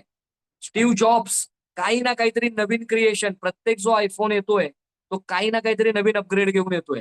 मग हे सगळं करायला बुद्धिमत्ता लागते ना मंडळी. उच्च प्रतीची बुद्धिमत्ता हे लोक त्यांच्या करिअरमध्ये वापरू शकतात, म्हणून त्यांचं करिअर योग्य. तर ही पहिली परीक्षा आहे जी आपण पास केली पाहिजे, की बुद्धिमत्ता माझी उच्च प्रतीची या करिअरमध्ये वापरली जाणार आहे का? करिअर निवडताना हा पहिला प्रश्न तुम्ही स्वतःला विचारा. ओके, आणि मग दुसरा प्रश्न येतो, ही गरज आहे का लोकांची? म्हणजे मी जे करतोय, मी जे करिअर निवडतोय, ती भविष्यामध्ये सुद्धा गरज असणार आहे का? आता अनेक करिअर आपण आहे ना थोडं पास्टकडे बघून निवडत असतो, की अरे माझा काका सिव्हिल इंजिनियर आहे आणि त्याने मस्त पैसे कमवले त्याच्या आयुष्यामध्ये. हा, पण तेच सिव्हिल इंजिनिअरिंग तुम्हाला तुमच्या भविष्यामध्ये, म्हणजे आता कितपत ते तुम्हाला पुरून उरणार आहे? पुढची 5 वर्ष, 10 वर्ष, जेवढे टेक्नॉलॉजिकल अपग्रेड्स येत आहेत, जेवढ्या नवीन गोष्टी बदलत आहेत, त्यामध्ये ह्याला तितकंच महत्व भविष्यात राहणार आहे का जेवढ्या याच्या आधी होतं? ती गरज असणार आहे का लोकांची? मंडळी, महाराजांचं निधन 1680 ला झालं. 1681 ला औरंगजेब लाखोची फौज घेऊन उतरला. स्वतः 14 देशांमध्ये राज्य ज्याचं पसरलेलं आहे, मुघलशाही, इतकं मोठं राज्य, त्या राज्याचा बादशहा, सम्राट स्वतः खाली उतरतो आणि विचार करतो हे स्वराज्य संपवायचं आहे, जे त्याच्या राज्यासमोर त्यावेळी फार छोटं होतं. हे छोटं स्वराज्य संपवायला स्वतः औरंगजेब येतो. तो विचार करतो पुढच्या 5 वर्षामध्ये हे स्वराज्य संपवायचंय. तर पुढची 5 वर्ष, 10, 15, 20, 25, तब्बल 27 वर्ष तो बिचारा, त्याला बिचाराच म्हणावं लागेल, प्रयत्न करत राहतो हे स्वराज्य संपवायचा, पण ते त्याला जमत नाही. शेवटी त्याला या मातीतच मरावं लागलं. त्याचं थडगाज औरंगाबादला बघायलाही कोणी जात नाही. आणि आपले छत्रपती शिवाजी महाराज आज कोट्यावधी लोकांच्या हृदयात जिवंत आहेत, प्रेरणा बनून धगधगतायत. ही त्यांच्या इतिहासाची ताकद आहे मंडळी. मग मला एक प्रश्न पडतो, की महाराजांनंतर 9 वर्ष शंभूराजे होते आणि त्याच्यानंतर पुढे 18 वर्ष स्वराज्याला स्थिर नेतृत्वच नव्हतं. तरी सुद्धा लोक स्वराज्यासाठी लढतायत, मरतायत. औरंगजेब हैराण व्हायचा. तो बोलायचा, अरे हे मराठी येतात कुठून? कितीही कापले तरी उगवतात कुठून? मी जेवढ्यांना मारतोय तेवढं नवीन सैन्य येतंय. 27 वर्ष अनेक लढाया तो जिंकला असेल, पण स्वराज्याविरुद्धचं युद्ध औरंगजेब जिंकू शकला नाही. लोक महाराजांनंतर पण इतकी वर्ष लढत राहिले. मग हा प्रश्न पडणं गरजेचं आहे ना, की का लोक लढतायत? म्हणजे महाराज तर नाहीयेत आता त्यांना शाबासकी द्यायला, तुमचं काम खूप मस्त चाललंय, हे चाललंय. का लढतायत लोक? का मरतायत लोक त्यासाठी? कारण गरज, म्हणजे स्वराज्य व्हावे ही तो श्रींची इच्छा. महाराजांनी हे जे काही बिंबवलं होतं ना लोकांच्या मनामध्ये, म्हणजे हे स्वराज्य हे फक्त एकट्या शिवाजी महाराजांचं नाहीये, हे स्वराज्य तुमच्या प्रत्येकाचं आहे. त्यामुळे हे स्वराज्य वाढवणं, टिकवणं हे माझी एकट्याचं कर्तव्य नाहीये, हे आपल्या सगळ्यांचं कर्तव्य आहे. आणि या सगळ्यांना माहित होतं की ही स्वराज्य ही फक्त महाराजांची गरज नाहीये, हे आपल्या सगळ्यांची गरज आहे आणि ती गरज जेव्हा लोकांना वाटते ना तेव्हा लोक सपोर्ट करतात, तेव्हा लोक तुमच्यासाठी मरायलाही तयार होतात. मग ही गरज माझ्या करिअरमध्ये आहे का? ही गरज माझ्या करिअरमध्ये आहे का? महत्वाचं आहे मंडळी. त्यासाठी लोक मरायला पण तयार होतील. तर माझं करिअर ही भविष्यातली गरज राहणार आहे का? पुढची किती वर्ष म्हणजे आता प्रत्येक करिअरचं आहे ना, एक लाईफ सायकल आहे, की आता तुम्ही जे काही निवडाल त्याला किती पुढची 10 वर्ष, 15 वर्ष ते करिअर टिकणार आहे का? कारण आता मला खरंच सांगायला ही एक बोलतात ना, एक स्ट्रेंज फॅक्ट आहे जे सध्या चाललंय. जी मुलं आता उतरतायत करिअरमध्ये, त्या प्रत्येकाला पुढे जाऊन त्यांच्या त्या 37 वर्षाच्या कालावधीमध्ये ते 60 वर्षापर्यंत जर तुम्ही काम करणार असाल, त्या 37 वर्षात 7 करिअर तरी बदलावे लागणार आहेत. एक करिअर तुम्हाला आयुष्यभर पुरणार नाही. इतके चेंजेस होत आहेत बाहेर जाऊन. पुन्हा कोणाचा तरी माईक चालू आहे, प्लीज बंद ठेवा. कुणाचा तरी माईक चुकून चालू राहिलेला आहे, बंद करा. तर हेच मंडळी, आपलं करिअर ही गरज आहे का? लोकांची गरज राहणार आहे का? आपल्या करिअरची एक लाईफ सायकल काय असणार आहे?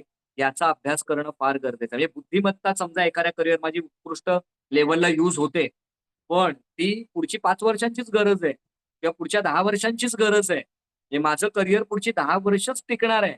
तर ती लाईफ स्पॅन खूपच छोटा आहे ना त्या करिअरचा.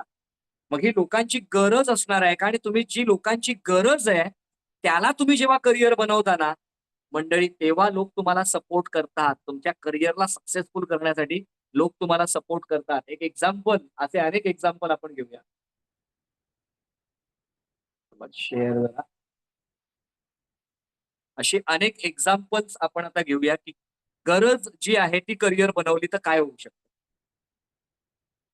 इथे जे 90-80 दशकातली माणसं आहेत किंवा अगदी 2000-2005 वगैरे पर्यंतची जी माणसं आहेत, त्यांना माहित आहे की जेव्हा पिक्चर लागायचे थिएटर्समध्ये, तेव्हा तिकीट घेण्यासाठी 2-2 तास, अडीच-अडीच तास लाईन लावायला लागायची. ही परिस्थिती पाहिली असेल. तुमच्यातल्या बऱ्याच जणांनी ती लाईन लावून तिकीट्स घेतले असतील आपल्या आवडत्या स्टार्सचे मूव्हीज बघण्यासाठी. एक तुम्हाला फोटो दिसतोय पण इथे. म्हणजे अशी गर्दी असायची, तुंबड गर्दी तिकीट्स घेण्यासाठी. पण ही गरज ओळखून, की आता प्रत्येक माणूस 2-2 तास लाईनमध्ये उभं राहू शकत नाही. लोकांकडे वेळ नाहीये आता. लोकांकडे पेशन्स नाहीये. एक प्लॅटफॉर्म आला, बुक माय शो. आणि या बुक माय शोने तुम्ही ऑनलाईन तिकीट्स बुक करू शकता. तुम्हाला जे तिकीट्स काढायचे आहेत थिएटरमध्ये जायची गरज नाहीये.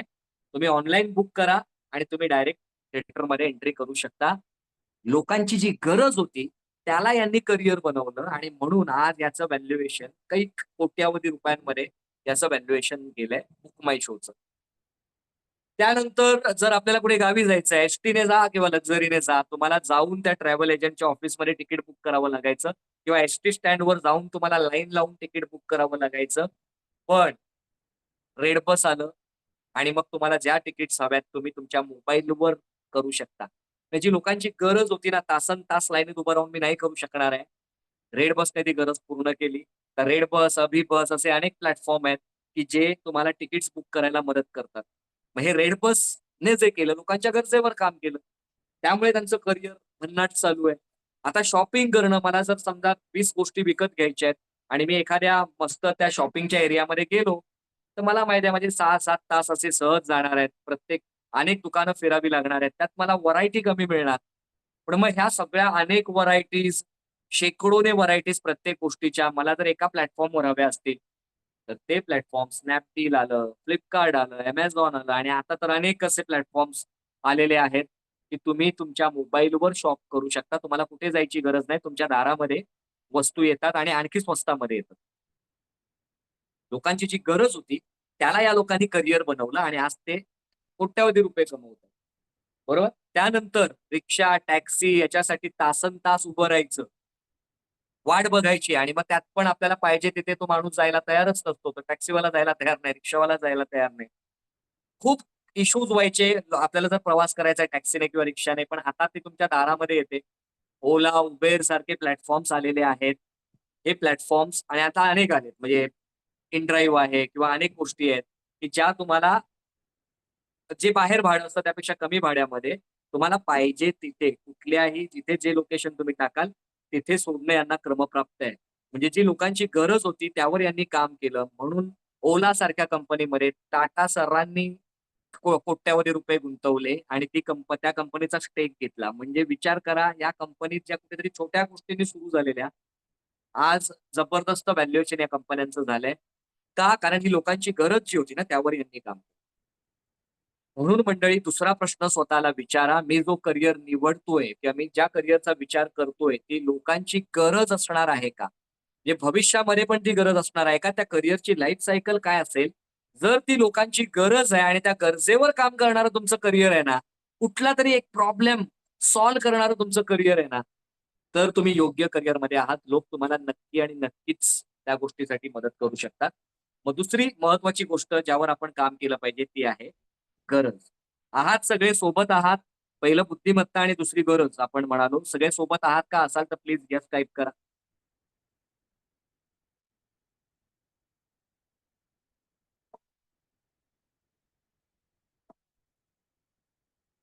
Yes, great. Thank you so much.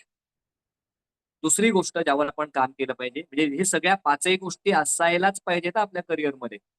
तर ह्या पहिल्या दोन बघितल्या आपण. एक तर बुद्धिमत्ता उच्च प्रतीची वापरली गेली पाहिजे आपल्या करिअरमध्ये. दुसरं, ती लोकांची गरज असली पाहिजे, ज्यासाठी लोक तुम्हाला सपोर्ट करतील, तुमचं करिअर सक्सेसफुल करू शकतील. लोकांची काहीतरी गरज, काहीतरी समस्या सोडवणारा तुमचं करिअर असलं पाहिजे. तिसरी महत्वाची गोष्ट म्हणजे वेळ.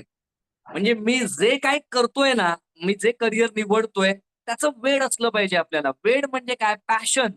म्हणजे मी दिवस रात्र एक करून ती गोष्ट करू शकतो. म्हणजे मी थकत नाही ती गोष्ट करताना. मला कंटाळा येत नाही ती गोष्ट करताना. मी कित्येक तास ते काम करू शकतो आणि आनंदाने करू शकतो. मला काय वेळेचं भान नसतं आणि काही नाही. जसं 300 लोक, आपले 300 मावळे, बाजी प्रभू देशपांडे आणि 300 मावळे 5,000 लोकांशी 8 ते 10 तास खिंडीमध्ये लढतात. त्यांना लढताना वेळेचं भान नाहीये, कुठल्याच गोष्टीचं भान नाहीये. फक्त ते वेळ आहे, ते एक पॅशन आहे, की महाराजांचे जोपर्यंत तोफांचे 5 बार आपल्याला ऐकायला येत नाहीत ना, ही खिंड आपण सोडायची नाही. एकाही गनिमाला या खिंडीपार जाऊ द्यायचं नाही. तोफांचे 5 बार येईपर्यंत मला लढायचंय. आणि बेभान होऊन हे 300 लोक 5,000 लोकांशी 8 ते 10 तास लढणं, हे वेळ आपल्या करिअरमध्ये असलं पाहिजे, की ते करताना मला कंटाळा येत नाही. मी दिवस रात्र एक करून ती गोष्ट करू शकतोय. वेळ फार महत्वाचं आहे. आता हा वेळ काय असतं? पॅशन काय असतं? म्हणजे 2 गोष्टी आहेत, इच्छा आणि कळकळ. बरोबर? इच्छा तर सगळ्यांना असते, की त्यांना त्यांच्या आयुष्यामध्ये यशस्वी व्हायचंय. म्हणजे मी तुम्हाला विचारलं, की तुमच्यातल्या किती लोकांना वाटतं त्यांना त्यांच्या करिअरमध्ये यशस्वी व्हायचंय. त्यांना त्यांच्या आयुष्यात ज्या सगळ्या मटेरिअलिस्टिक वेल्थ आहेत, हे काही चांगलं घर असेल, गाडी असेल, दागिने असतील किंवा इतर काही गोष्टी, जगभरातल्या अनेक ठिकाणांमध्ये फिरायचंय. म्हणजे त्यांना हवं ते त्यांना घेता आलं पाहिजे, असं त्यांना स्वातंत्र्य हवंय. किती लोकांची इच्छा आहे, त्यांना हे हवंय. किती लोकांना आयुष्यावर आनंदी राहायचंय, सुखी राहायचंय, समाधानी राहायचंय. हा प्रश्न जर मी विचारला ना, तर 810 कोटी लोक हात वर करतील, की हां, मला हे हवंच आहे. मला हे माझी इच्छा आहे, की मला हे करायचंय. माझ्या आयुष्यामध्ये हे झालं पाहिजे. पण जर मी विचारलं, की किती जणांना वाटतं, की नाही हे ते त्यांच्या आयुष्यामध्ये आणतीलच. काही करून या सगळ्या गोष्टींचा अनुभव ते घेतीलच. मरण्यापूर्वी या सगळ्या गोष्टी त्या अनुभवतील. असं किती जणांना वाटतं, नाही मी हे करणारच माझ्या आयुष्यामध्ये. तर त्या 810 कोटींमधले 99% हात खाली येतील. हाच फरक आहे. इच्छा सगळ्यांमध्ये असते. पण जोपर्यंत ती इच्छा कळकळीमध्ये रूपांतरित होत नाही ना, तोपर्यंत आपण आपल्या आयुष्यामध्ये यशस्वी होऊ शकत नाही. आपल्या करिअरमध्ये यशस्वी होऊ शकत नाही. मग हे काय? कळकळ, इच्छा विरुद्ध वेळ जे मी म्हणतोय. इच्छा विरुद्ध कळकळ. काय प्रकार आहे ना, एक मस्त तुम्हाला एक स्टोरी सांगतो. तुमच्या लक्षात येईल, की काय फरक आहे. नुसतं डिझायर आणि पॅशन. नुसती डिझायर असणं एखादी गोष्ट करण्याची आणि पॅशन असणं याच्यामध्ये काय फरक आहे? तर एक ससा असतो आणि तो ससा जंगलाच्या एका बाजूला राहत असतो. त्याचं बीळ जंगलाच्या एका बाजूला असतं आणि जंगलाच्या दुसऱ्या बाजूला एक तलाव असतो. ज्या तलावाच्या बाजूला एक प्रकारचं गवत उगवत असतं, जे गवत फार टेस्टी असतं. आणि ते टेस्टी गवत खाण्यासाठी हा ससा कित्येक किलोमीटरचा प्रवास करून जंगलाच्या या टोकापासून त्या तलावापर्यंत रोज सकाळी जात असतो. कारण हौस आहे. कारण ते गवत इतकं टेस्टी आहे, की मला ते हवंच आहे. मग रोज सकाळी तो तिथून त्या तलावापर्यंत जातो आणि गवताचा आनंद घेतो, गवत खाऊन तो परत आपल्या घरी येतो. असं त्याचं रोजचं रुटीन असतं. तर एके सकाळी असाच त्या तलावाच्या किनाऱ्याला मस्त तो ते गवत खात असतो, हिरवंगार गवत, मस्त आनंद घेत असतो. काही किलोमीटर तो धावून आलेला असतो आधीच. आणि त्याच्या लक्षात येतं की त्याच्या पाठी जी झाडी आहे त्या झाडीमध्ये कुणीतरी लपलेलं आहे.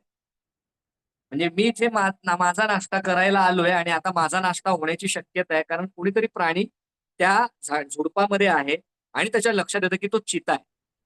आता तुम्हाला सगळ्यांनाच माहित आहे की चित्यापेक्षा फास्ट पळणारा प्राणी जंगलामध्ये दुसरा कोणीच नाहीये. खतरनाक शिकारी आहे चिता. ससा म्हणतो की यार आता काय खरं नाही, माझ्या पाठीच आहे तो, कोणत्याही क्षणी तो झेप घेईल आणि मला तो मारेल. आणि चित्यापेक्षा फास्ट कोण पळू शकतं? इतिहास आहे जंगलामधला की चित्यापेक्षा फास्ट कोणीच पळू शकत नाहीये. म्हणजे आता मी पळालो तरी हा पकडू शकेल मला, पण चान्स घ्यायला काय प्रॉब्लेम आहे? म्हणजे मी जर माझं जेवण खायला त्या टोकापासून ह्या टोकापर्यंत आलोय, तर ह्याला मी सहज का देऊ? बघूया तर पळून चान्स तर घेऊया. काय माहित, कदाचित मी इतिहास रचेन की मी चित्यापेक्षा फास्ट पळू शकतो. आणि जसं या चित्याने उडी मारली, ससा पळायला लागला. तो पळायला लागला आणि तो त्याला पळताना बघून तो चिता म्हणतोय की यार काय वेडा झालायस का? म्हणजे माझ्यापेक्षा फास्ट तू पळूच शकत नाही. का मरण्याआधी इतका त्रास करून घेतोय? पण नाही, ससा पळतोय आणि मग एक वेळ अशी आली, म्हणजे चिता जेवढा स्पीड वाढवतोय तेवढा ससा वाढवायला लागला. आणि एक अशी वेळ आली की चिता ससा जो आहे तो चित्यापेक्षाही फास्ट पळायला लागला. आता चित्याला वाटलं यार अभि तो इज्जत का सवाल आहे, म्हणजे हे जर लोकांना कळलं की हा एवढा फास्ट पळून हा चित्याला सापडला नाही तर माझं नाव खराब होणार मार्केटमध्ये. मग तो बोला काही करून याला पकडलं पाहिजे. चित्याने स्पीड वाढवला आणि तो जेवढा स्पीड वाढवतोय तेवढा ससा वाढवायला लागला. आणि मग पळत ससा त्याच्या बिळामध्ये जाऊन शिरला. आणि मग बाहेर असं त्याचे लुकलुकते डोळे करत एकदम अभिमानाने चित्याकडे बघतोय. चिता हैराण झालाय की असं झालंच कसं, म्हणजे ससा कसा माझ्यापेक्षा वेगाने पळू शकतो? शक्यच नाहीये. आणि मग तो चिता त्याला विचारतोय की बाबा काय कसं काय जमलं भाऊ तुला? म्हणजे खरंच कौतुक आहे मला. माझ्या इतका फास्ट या जंगलामध्ये दुसरा कोणीच पळत नाही. तू कसा काय इतका फास्ट पळालास आणि तू इथपर्यंत पोहोचला? तर ससा म्हणतो, "दादा मी तुझ्यापेक्षा फास्ट यासाठी पळू शकलो, कारण आपल्या दोघांच्या पळण्यामध्ये फरक होता." तर चिता म्हणतो, "काय फरक होता दोघांच्या पळण्यामध्ये?" तर ससा म्हणतो, की "बघ, तू का पळत होतास?" तो म्हणतो, "नाश्ता करायला. मला तर जेवण पाहिजे होतं. मला भूक लागलेली." ससा म्हणतो, "जर हा नाश्ता मिळाला नसता, तर दुसरा मिळाला असता तुला?" तो बोलतो, "हां, मिळाला असता." आता ससा विचारतो, "मी का पळत होतो?" तो म्हणतो, "जीव वाचवण्यासाठी. माझा हा जीव जर गेला असता, तर परत मिळाला असता?" तो नसता मिळाला. म्हणजे मंडळी, एखादा प्रश्न जेव्हा जीवना-मरणाचा आहे, या पद्धतीने आपण काम करतो ना, त्याला वेड म्हणतात. त्याला पॅशन म्हणतात. आणि हे पॅशन आहे ना, तुमच्या हातून काहीतरी अद्भुत, अद्वितीय घडवून आणू शकतो, ज्याचा तुम्ही कधी कल्पनाच केली नाही तुमच्या आयुष्यामध्ये. मग हे वेड माझ्या करिअरमध्ये आहे का? ते वेड असेल ना, तर मजा येते काम करायला. तुम्ही एकदम पॅशनेटली काम करता आणि मग ते करिअर तुम्ही आणखी उंचीवर घेऊन जाऊ शकता. हे वेड आहे का? हा तिसरा प्रश्न तुम्ही स्वतःला विचारला पाहिजे. मग हे वेड महाराजांच्या स्वराज्य स्थापनेत होतं? होतं. वयाच्या 12व्या वर्षी असं काहीतरी स्वप्न बघणं, जे त्यांच्या आधी 350 वर्ष कुणी स्वप्नातही पाहिलं नाही, की आपण स्वतःचं स्वराज्य उभं करू शकतो. ज्यांच्या पूर्वजांनी राज्य केलेली आहे, असे लोक दुसऱ्यांकडे चाकरी करतायत. अशा वेळेला ते एक स्वप्न बघणं वयाच्या 12व्या वर्षी, 6 बलाढ्य सत्ता आजूबाजूला असताना, इतके शत्रू आजूबाजूला असताना, ते एक स्वप्न बघणं, हे इथपासून ते अगदी मृत्यूशय्येवर असताना सुद्धा इंग्रज आणि पोर्तुगीजांशी लढाईचे मनसुबे आखणं, इथपर्यंत वेळ असलेला माणूसच हे करू शकतो. अफझल खानासारखा योद्धा जो काबूल कंधारपर्यंत त्याने तलवार गाजवलेली आहे. त्याच्याकडे 42,000ची फौज जमा आहे आणि त्याच्या विरुद्ध आपल्याकडे सगळ्या स्वराज्याची मिळून 12,000ची फौज आहे. इतकी मोठी तयारी, 3 वर्ष पुरेल इतकी रसद, संपत्ती, शस्त्र, तोफा, एवढं सगळं तो घेऊन आलाय. आणि अशा अफझल खानाला, ज्याची उंची 7 फूट आहे, वजन 120 ते 150 किलो आहे, अशा अफझल खानाला स्वतः भेटायला जायचं आणि स्वतः तो अंतिम संग्राम त्याच्यासोबत करायचा, हे पॅशन असलेले महाराजच करू शकतात. शाहिस्ते खानाच्या 1,25,00,000च्या पहाऱ्यामध्ये घुसून त्याची 3 बोटं छाटून बाहेर पडायचं, हे पॅशन, वेड असलेले महाराजच करू शकतात. आग्र्यामध्ये कैद असताना तिकडून निसटून 2300 किलोमीटरचा प्रवास 25 दिवसात रोज 60 ते 70 किलोमीटरची घोडदौड करणं आणि राजगडापर्यंत पोहोचणं, हे वेड असलेले महाराजच करू शकतात. म्हणजे हे वेड जे महाराजांच्या, हे पॅशन जे महाराजांमध्ये होतं, त्या मावळ्यांमध्ये होतं, ते आपल्यामध्ये आहे का? ते वेड आपल्यात आहे का? हा प्रश्न फार महत्वाचा आहे, जो आपण प्रत्येकाने स्वतःला विचारला पाहिजे. मग तिसरी ही महत्वाची गोष्ट येते, की मी जे करिअर निवडतोय, ते करिअर, ते काम करताना मी दिवस-रात्र एक करून ते करायला तयार आहे का? मी कधीच कंटाळणार नाही, थकणार नाही ते काम करताना आणि मला मजा येईल असं ते काम आहे का? ते वेड तुम्हाला त्या करिअरमध्ये दिसतंय का? हा जो माणूस तुम्हाला स्क्रीनवर दिसतोय, तुम्ही सगळ्यांनी याला पाहिलंय, तुमच्या आवडीच्या गोष्टीचा हा माणूस आहे. कोणी सांगेल हा कोण आहे म्हणून?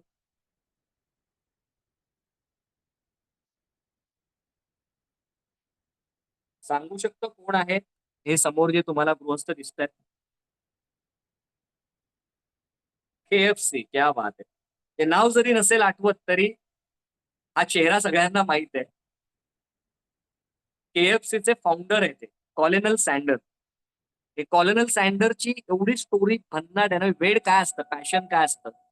हे वयाच्या 60व्या वर्षी हा माणूस बँकरप्ट झाला. बँकरप्ट म्हणजे तुम्हाला माहित आहे, दिवाळखोर. म्हणजे आता सगळी संपत्ती विकून पण कर्ज जाणार नाहीये.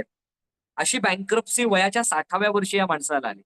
आणि ती बँकरप्सी आल्यावर त्यांनी विचार केला, की यार आता माझ्यासमोर 2च मार्ग आहेत. म्हणजे बँकरप्ट झालेल्या माणसासमोर काय मार्ग असू शकतो? एकतर भीक मागायची, नाहीतर आत्महत्या करायची. याच्यापेक्षा वेगळं काही करूच शकत नाही. आणि इतकं मी सगळं जे ऐश्वर्य पाहिलंय माझ्या आयुष्यामध्ये, ते गेलंय निघून माझ्या हातातून. ते पण वयाच्या 60व्या वर्षी. आणि 60व्या वर्षी तर आपण म्हणतो माझी अर्धी लाकडं स्मशानात गेलेत. आता मी काय करणार? अशा परिस्थितीमध्ये जेव्हा त्याच्याकडे ते 2च पर्याय आहेत, त्यांनी तिसरा पर्याय निवडला, की नाही मला ना भीक मागायची आहे ना आत्महत्या करायची आहे. आता माझ्याकडे बाकी काही उरलेलं नाहीये. म्हणजे जे भौतिक आपण संपत्ती म्हणतो ती माझ्याकडे नाहीये. हा फाटका कोट आहे माझ्या अंगावर. जे काही आहेत ते हे कपडे आहेत. पण काय आहे असं अजूनही माझ्याकडे ज्याने मी माझ्या आयुष्यामध्ये कमबॅक करू शकतो? तो विचार करायला लागला. आणि मग त्याला आठवलं, की त्याच्याकडे जेव्हा-जेव्हा काही पाहुणे यायचे, तर तो काही अशा प्रकारच्या चिकनच्या डिशेस बनवायचा, ज्या लोकांना फार आवडायच्या आणि लोक गमतीने म्हणायचे, की "यार कॉर्नल तू तुझं स्वतःचं हॉटेल का नाही चालू करत?" मग त्याने विचार केला, "यार हां, हे म्हणजे ह्याचंच जर आपण एखादं हॉटेल चालू केलं, तर काय भन्नाट होऊ शकतं." पण नंतर दुसऱ्या क्षणाला तो स्वतःचाच विचार करून हसतोय, की "अरे हॉटेल चालू करायला पैसे हवेत. तू दिवाळखोर झाल्यामुळे तुझी मार्केटमध्ये आता काही क्रेडिटच नाहीये. तुझ्यावर कोण पैसे लावायला तयारच होणार नाही. म्हणजे हॉटेल तर सुरू करणं हे लांबचं. मग काय करू शकतो?" तर त्याने विचार केला आणि मग त्याच्या लक्षात आलं, की नाही मी जर माझी ही रेसिपी हॉटेल्सना जाऊन विकली, तर त्यांना मी म्हणालो, की ना ही रेसिपी मी बनवतो, तर मी ह्या रेसिपीचं सगळी जबाबदारी मी घेतो. मी ते सगळं लक्ष ठेवेन आणि हे जेवढे डिशेस विकले जातील, त्याचे काही पर्सेंटेज मला प्रॉफिट शेअर म्हणून द्या. ही तर भन्नाट आयडिया आहे. याच्यामध्ये माझं काही भांडवल लागणार नाही. फक्त माझी स्किल लागेल. आणि तो गेला. पहिल्या हॉटेलमध्ये गेल्यावर जो बाहेरचा गार्ड होता त्याने कपडे बघूनच त्याला हॉटेलमध्ये घेतलं नाही. दुसऱ्या हॉटेलमध्ये गेला, तर तिकडे त्याला आतमध्ये जाऊ दिलं, पण मालकाने त्याला बाहेर हाकलून दिलं. तिसऱ्या हॉटेलमध्ये गेला, त्या मालकाने याचं सगळं ऐकून घेतलं आणि मग बाहेर हाकलून दिलं.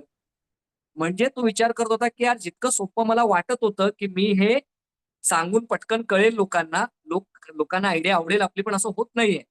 मग असं 1, 2, 3, 5 हॉटेल झाली, 50 झाली, 100 झाली, सगळीकडेच अपयश मिळतंय. कोणीच त्याच्या आयडियावर काम करायला तयार नाहीये. हे सगळं होत होतं आणि तो प्रत्येक वेळेला जेव्हा एखाद्या हॉटेलमधून नकारला जाऊन बाहेर यायचा, तो विचार करायचा ना, "अरे, आपलं कुठेतरी चुकतंय. म्हणजे मी आहे ना, व्यवस्थित सांगत नाहीये. माझी आयडिया मला लोकांना पटवून देता येत नाहीये. तर मी आणखी इम्प्रूव्हाइज केलं पाहिजे." पुढच्या हॉटेलमध्ये जाताना काहीतरी आणखी इम्प्रूव्हाइज करून तो जात होता. असं करत मंडळी किती हॉटेल्सने त्याला नाही म्हटलं असेल. काही आपण कल्पना करू शकतो किती हॉटेल्स त्याला नाही म्हणाले असतील. 1073 हॉटेल्स त्याला नाही म्हणाले. 1073 हॉटेल्स त्याला नाही म्हणाले आणि तरीसुद्धा तो 1074व्या हॉटेलमध्ये गेला. त्या मालकाने त्याचं ऐकलं आणि म्हणाला, "ठीक आहे, आपल्याला ट्राय करायला काय हरकत आहे, आपण करूया."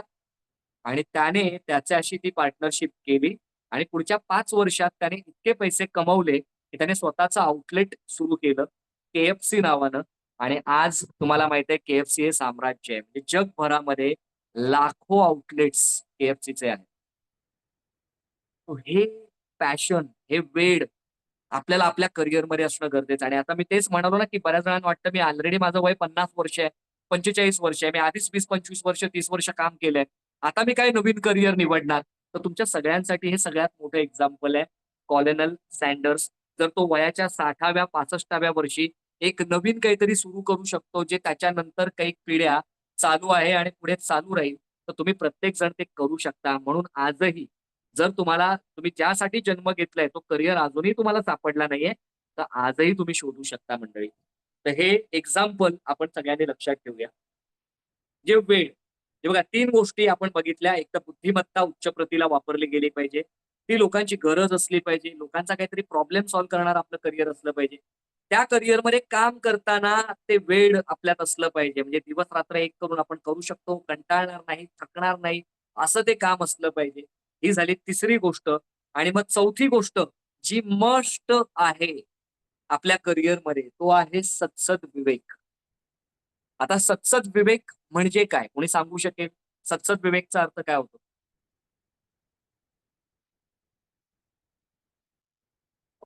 ऐकलं तर आपण प्रत्येकाने सत्सद विवेक. काय अर्थ होतो या शब्दाचा? सत्सद विवेक म्हणजे काय चांगलं आणि काय वाईट यातला फरक मला कळणं. म्हणजे मला माहिती आहे ही गोष्ट चांगली आहे आणि ही गोष्ट वाईट आहे. आणि जी गोष्ट चांगली आहे ती कोणत्याही परिस्थितीमध्ये करायचं. कोणीही कितीही विरोध केला, काही केलं तरी ती गोष्ट चांगली आहे ना, त्याने माझं आणि इतरांचं भलं होणार आहे ना, तर ती कोणत्याही परिस्थितीमध्ये करणं. आणि जी गोष्ट वाईट आहे ती कोणत्याही परिस्थितीमध्ये न करणं, याला सत्सद विवेक म्हणतात. मग मी जे करिअर निवडतोय ते मला माहित आहे चांगलंच आहे. त्याच्यामध्ये मी जे काम करणार आहे ते योग्य आहे. त्याने माझा आणि इतरांचं कुणाचंही नुकसान होणार नाहीये. झाला तर सगळ्यांचा फायदा होणार आहे. मी जे करणार ते चांगल्या मार्गाने करणार, योग्य मार्गाने करणार. हे मला माहीत असणं आणि ते करणं सत्सद विवेक म्हणतात. मग माझ्या करिअरमध्ये माझा सत्सद विवेक वापरला जाणार आहे का? मी जे काम करणार ते योग्य सरळ मार्गाने आणि कुणाचंही नुकसान न करता, कुणाच्याही आयुष्यामध्ये प्रॉब्लेम क्रिएट न करता ते काम होणार आहे. तर सत्सद विवेक तुमचा काम करतोय. तुमच्या त्या करिअरमध्ये सत्सद विवेकाचा वापर होतोय असं समजलं जाईल. पहा सत्सद विवेक महाराजांनी वापरला. महाराजांचं चारित्र्य म्हणजे महाराजांसारखा चारित्र्यवान नेता आपल्या मातीला लाभणं खरंच आपल्या सगळ्यांचं भाग्य आहे. म्हणजे त्यांच्यासारखा नेता आपल्याला लाभलेला आहे. म्हणजे आपण नेहमी म्हणतो की ना मी जसं म्हणालो की लोक महाराजांसाठी मरायला का तयार होते, जीव द्यायला का तयार होते. तुम्ही म्हणाल की नाही स्वराज्याचं स्वप्न होतं, ध्येय होतं, त्यामुळे लोक मरायला तयार होते. पण नुसतं ध्येय असलं म्हणून लोक मरायला तयार होत नाहीत, हे अर्धसत्य आहे. नुसतं ध्येय असलं म्हणून लोक मरायला तयार होत नाहीत. त्या ध्येयाला चारित्र्यवान नेत्याची जोड मिळाली ना की लोक मरायला पण तयार होतात. आणि स्वराज्य नावाच्या ध्येयाला छत्रपती शिवाजी महाराज नावाच्या चारित्र्यवान नेत्याची जोड मिळाली होती, म्हणून लोक मरायलाही तयार होते. का? कारण सत्सद विवेक त्यांचा काम करतोय. जे योग्य आहे ते कोणत्याही परिस्थितीमध्ये करायचं आणि जे वाईट आहे ते कोणत्याही परिस्थितीमध्ये नाही करायचं, हे महाराजांना व्यवस्थित माहीत होतं. त्यामुळे शत्रू राष्ट्रावर जरी हल्ले केले तरी सामान्य जनतेला तोशिष होता कामा नये. ते सातवाहनांपासून जे आपले राजे होऊन गेले, हाल सातवाहनांसारखा राजा जो म्हणायचा की अहम शिशु स्त्रियानाम हंता महादेव नृपो न जातू. म्हणजे स्त्रिया आणि बालकांवर हा राजा शस्त्र उगारत नाही. ही परंपरा महाराजांनी पण त्यांच्यापर्यंत टिकवून ठेवली. ज्या ज्या राज्यांवर हल्ले केले, उभ्या पिकातून कधी घोडी पळवायची नाहीत. लोकांचं नुकसान करायचं नाही, लोकांना उगाचच त्रास द्यायचा नाही. जे करायचं ते योग्य मार्गाने करायचं. आणि आपण काय करतोय, काय योग्य आहे हे त्यांना माहीत होतं आणि ते करत गेले. हा सत्सद विवेक जो महाराजांनी वापरला तो आपण आपल्या आयुष्यात वापरू शकतो का? आणि अगेन आपल्या भारतातलं सगळ्यात मोठं साम्राज्य रतन टाटा सरांचं. रतन टाटा सर किंवा हे टाटा समूह आपण ओळखतोच एथिक्ससाठी. हे चांगल्या मार्गाने व्यवसाय करणं, लोकांना न फसवता, लोकांना न चीट करता चांगल्या मार्गाने व्यवसाय करणं, त्यांच्या आयुष्यामध्ये कॉन्ट्रीब्युट करणं. लाखो लोकांच्या आयुष्यात टाटा ट्रस्ट कॉन्ट्रीब्युट करते. लाखो काय करोडो मुलांचं शिक्षण टाटा ट्रस्ट करते. म्हणजे त्यामधून जो निर्माण होणारा पैसा आहे तो पण सोशल कार्यासाठी वापरला जातोय. हा सत्सद विवेक जे करतोय आपण ते योग्य आणि ते कोणत्याही परिस्थितीमध्ये करणं आणि जे अयोग्य आहे ते कोणत्याही गोष्टी परिस्थितीमध्ये न करणं, हा सत्सद विवेक आपल्या करिअरमध्ये आपण वापरू शकतो का? हा चौथा आणि महत्वाचा प्रश्न आपण स्वतःला विचारला. आणि मग त्यानंतर येतो पाचवा महत्वाचा मुद्दा. आणि तो पाचवा ठेवलाय पण तो खूप महत्वाचा आहे आणि ते आहे आर्थिक इंजिन. आपल्या स्वप्नामध्ये आपलं आर्थिक इंजिन चालवण्याची ताकद असलीच पाहिजे. कारण बाकी सगळं आहे आणि माझा आर्थिक इंजिनच चालत नाही, त्यातून पैसेच निर्माण करू शकत नाहीये मी, तर तुम्ही सोशल सर्व्हिस करणार, समाजसेवा करणार, तुम्ही तो व्यवसाय करिअर म्हणून बघू शकत नाही. त्यामुळे आर्थिक इंजिन चाललं पाहिजे. मी जे डिझर्व करतो ना, ते पैसे मला कमवता आले पाहिजेत. 5वी आहे पण महत्वाची गोष्ट आहे, तुमचं आर्थिक इंजिन चालवण्याची ताकद तुमच्या या स्वप्नामध्ये, तुमच्या या करिअरमध्ये असली पाहिजे. मग हे आर्थिक इंजिनच्या बाबतीत जर तुम्ही विचार केला, तर महाराजांचं मी तुम्हाला म्हणालो, त्यांची नेटवर्थ स्वराज्याची 4 लाख कोटी रुपयांची, म्हणजे 7 ते 8 कोटी होऊन एवढी नेटवर्थ होती. म्हणजे महाराजांनी पण संपत्ती निर्माण करणं याच्यावर भर दिलेला आहे. कारण जितके जास्त पैसे आपल्याकडे असतील, तितकी जास्त डेव्हलपमेंट आपण करू शकतो. आपल्या स्वराज्याला तितकं आपण स्ट्रॉंग करू शकतो. मग हे उत्पन्नाचे अनेक पर्याय स्वराज्यामध्ये होते. आर्थिक इंजिन चालवण्यावर स्वराज्याचा भर होता. मग आपलंही स्वराज्य, आपलंही करिअर चालवण्यासाठी आर्थिक इंजिन चालवण्याची ताकद त्या करिअरमध्ये असली पाहिजे. चांगले पैसे आपल्याला त्या करिअरमधून कमवता आले पाहिजेत. म्हणून रतन टाटा सरांचा जर तुम्ही रिसर्च केला, 2024 ची रतन टाटा, टाटा समूहाची जी नेटवर्थ आहे ती 165 अब्ज रुपयांची नेटवर्थ आहे. आणि त्याच्या खालीच बघा तुम्ही, 10,28,000 लोकांना टाटा कंपनी रोजगार देते. म्हणजे 10,28,000 कुटुंब चालवण्याचं काम टाटा कंपनी करते. काय यापेक्षा वेगळं काय असू शकतं? म्हणजे आपण तर पैसे कमवतोय, पण आपण इतरांनाही पैसे कमवायला मदत करतोय.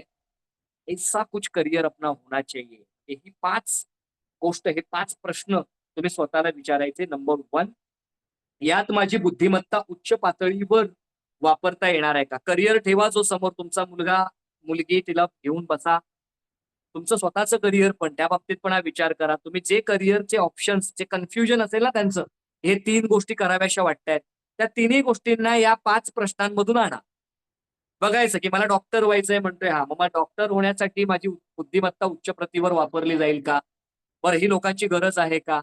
याचं मला वेळ आहे का? कारण बुद्धिमत्ता ऑब्व्हियसली डॉक्टर म्हणून मला वापरावीच लागणार आहे, कारण असं कोणी डॉक्टर होत नाहीये. गरज हा लोकांची आहे, गरज ती लोकांना गरज आहे ट्रीटमेंटची, बरोबर. पण मग ते माझं वेळ आहे का? दिवस रात्र एक करून मी ते करायला तयार आहे का? कारण माझी बहीण डॉक्टर झालेली आहे, गेली 3 वर्ष ती काम करते हॉस्पिटलमध्ये. मी बघतो 14-14, 18-18 तास, कधी कधी 36 तास तिला ड्युटी करावी लागते. मध्ये मध्ये एका तासाचा ब्रेक मिळतो तिला फक्त. पण ती करू शकते कारण तिला ते वेळ आहे. पण ते वेळ माझ्यात आहे का, की हे मी असं सगळं करू शकतो? सायन हॉस्पिटलमध्ये अप्रेंटिसला ती होती, त्यावेळेला तिथे जे काही हाल तिने सहन केले 1.5-2 वर्षामध्ये. सायन हॉस्पिटल जर बघितलं असेल, तुम्हाला लोकांना माहित आहे, ते सायन काय, केम काय, कोणतेही गव्हर्नमेंट हॉस्पिटल. इतक्या त्रासातून जाऊन पण ती करू शकली कारण तिला ते वेळ आहे, म्हणून ती करू शकली. कोणी माणूस नाही करू शकणार ते. मग ते वेळ माझ्यामध्ये आहे का ती गोष्ट करण्यासाठी? सत्सद विवेक माझा वापरला जाणार आहे का? भले मी डॉक्टर झालो, तर त्यानंतर मला उगाचच लोकांकडून पैसे उकळायचे नाहीयेत. त्यांच्या म- आ- कमजोरीचा फायदा उचलून किंवा त्यांच्या मजबुरीचा फायदा उचलून मला पैसे कमवायचे नाहीये. आणि यात आर्थिक इंजिन चालवण्याची ताकद आहे. म्हणजे मला पाहिजे तितके पैसे मी या करिअरमध्ये कमवू शकतो. हे 5 प्रश्न तुम्ही तुमच्या करिअरला विचारा. बाकी आहे ना, दुनियादारी सोडून द्या. म्हणजे एवढे मी माझी ऍप्टिट्यूड टेस्ट करेन, हे करेन, ते करेन, त्यातून मी काहीतरी फाइंडिंग करेन. खूप कठीण काम आहे. हे ठेवा समोर, तुमच्या करिअरला हे 5 प्रश्न विचारा. याचं उत्तर हो आहे ना, तर तेच करिअर आहे तुमचं. आणि या 5 प्रश्नांमधल्या एकाही प्रश्नाचं उत्तर नाही आहे ना, तर ते तुमचं करिअर नाहीये. त्यामुळे थोडं त्यावर तुम्हाला भर द्यायचा. हे 5 प्रश्न तुम्ही स्वतःला विचारायचे. इथपर्यंत तुम्ही सगळे सोबत आहात का? असाल तर प्लीज येस टाईप करा.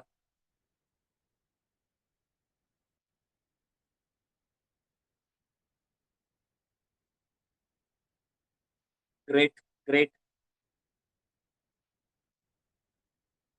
Super. Thank you so much. आता हे 5 प्रश्न जे खूपच महत्वाचे आहेत, जे महाराजांच्या स्वराज्यामध्ये महाराजांना दिसले असतील, जे मला माझ्या करिअरमध्ये दिसले असतील, मी आता जे करतोय त्याच्यामध्ये माझी बुद्धिमत्ता उच्च प्रतीला वापरली जाते का? जाते. आम्ही जे कॉर्पोरेट सेमिनार्स असतील, आम्ही महाराष्ट्र पोलिसांमध्ये 17,000 पोलिसांना ट्रेन करणारी आमची एकमेव कंपनी. मग ह्या 17,000 पोलिसांना ट्रेन करणं इज डिफिकल्ट टास्क. पण 17,000 पोलिसांना आम्ही ट्रेन करू शकलो. ज्या ईडीची लोकांना भीती आहे, त्या ईडीच्या ऑफिसर्सना पण आम्ही ट्रेन केलेलं आहे. इकॉनॉमिक ऑफेन्स विंगला पण आम्ही ट्रेन केलेलं आहे. महाराष्ट्र पोलीस अकॅडमी असेल, 10 पोलीस ट्रेनिंग सेंटर्स असतील, सोशल विंग असेल, या सगळीकडे जेव्हा आम्ही काही करतो ना, जेव्हा आम्ही कॉर्पोरेटमध्ये सेमिनार करतो, येस बँकेसारख्या कॉर्पोरेटमध्ये आम्ही 350 लोकांना जेव्हा ट्रेन केलं, त्यांच्या सेल्सच्या माणसांना, महाराजांच्या इतिहासाला जोडून आम्ही 5 वेगवेगळ्या सेशन्स मधून त्यांना ट्रेन केलंय. जिथे सगळ्या भाषांचे लोक आहेत. म्हणजे हिंदू असतील, मुस्लिम असतील, ख्रिश्चन असतील, काही साऊथवाले, नॉर्थवाले, सगळे म्हणजे मिक्स क्राऊड सगळा असताना पण महाराजांशी जोडून, आणि त्या सगळ्यांचा हाच हट्ट असतो की तुम्ही महाराजांचंच एक्झाम्पल घेऊन सेमिनार तुम्ही डेव्हलप करा. हे सगळं डेव्हलप करायला क्रिएटिव्हिटी लागते. जे मी तुम्हाला सेमिनार जो आता डिलिव्हर करतोय तुमच्या समोर, त्याची वेगवेगळी उदाहरणं तुम्हाला देणं, हे बोलताना पण काही गोष्टी ज्या मी स्किल्स वापरतोय ते बुद्धिमत्तेचा वापर आहे. ती तुमची गरज आहे म्हणून तर तुम्ही हा सेशन अटेंड करताय ना. तुम्हाला प्रत्येकाला गरज आहे, माझं मी योग्य करिअरमध्ये आहे का, किंवा मला योग्य करिअर निवडायचंय, कसं निवडू, ही गरज आहे. एक एक्झाम्पल एका सेमिनारचं देतोय, असं आम्ही जेवढे सेमिनार घेतो एन नंबर ऑफ उद्योजकांवर घेतो सगळीकडे, तर ह्या सगळ्यांमध्ये लोकांची ती गरज आहे म्हणून लोक सपोर्ट करतात. याचं वेळ आम्हाला आहे. दिवस रात्र एक तुम्हाला दिसत असेल, मी अगदी सुरुवातीला जो टोन पकडलाय माझा, तो आतापर्यंत बदललेला आहे. जो उत्साह सुरुवातीला होता तो अजूनही आहे, आणि मी दिवसभर या उत्साहाने बोलू शकतो, कारण हे वेळ आहे.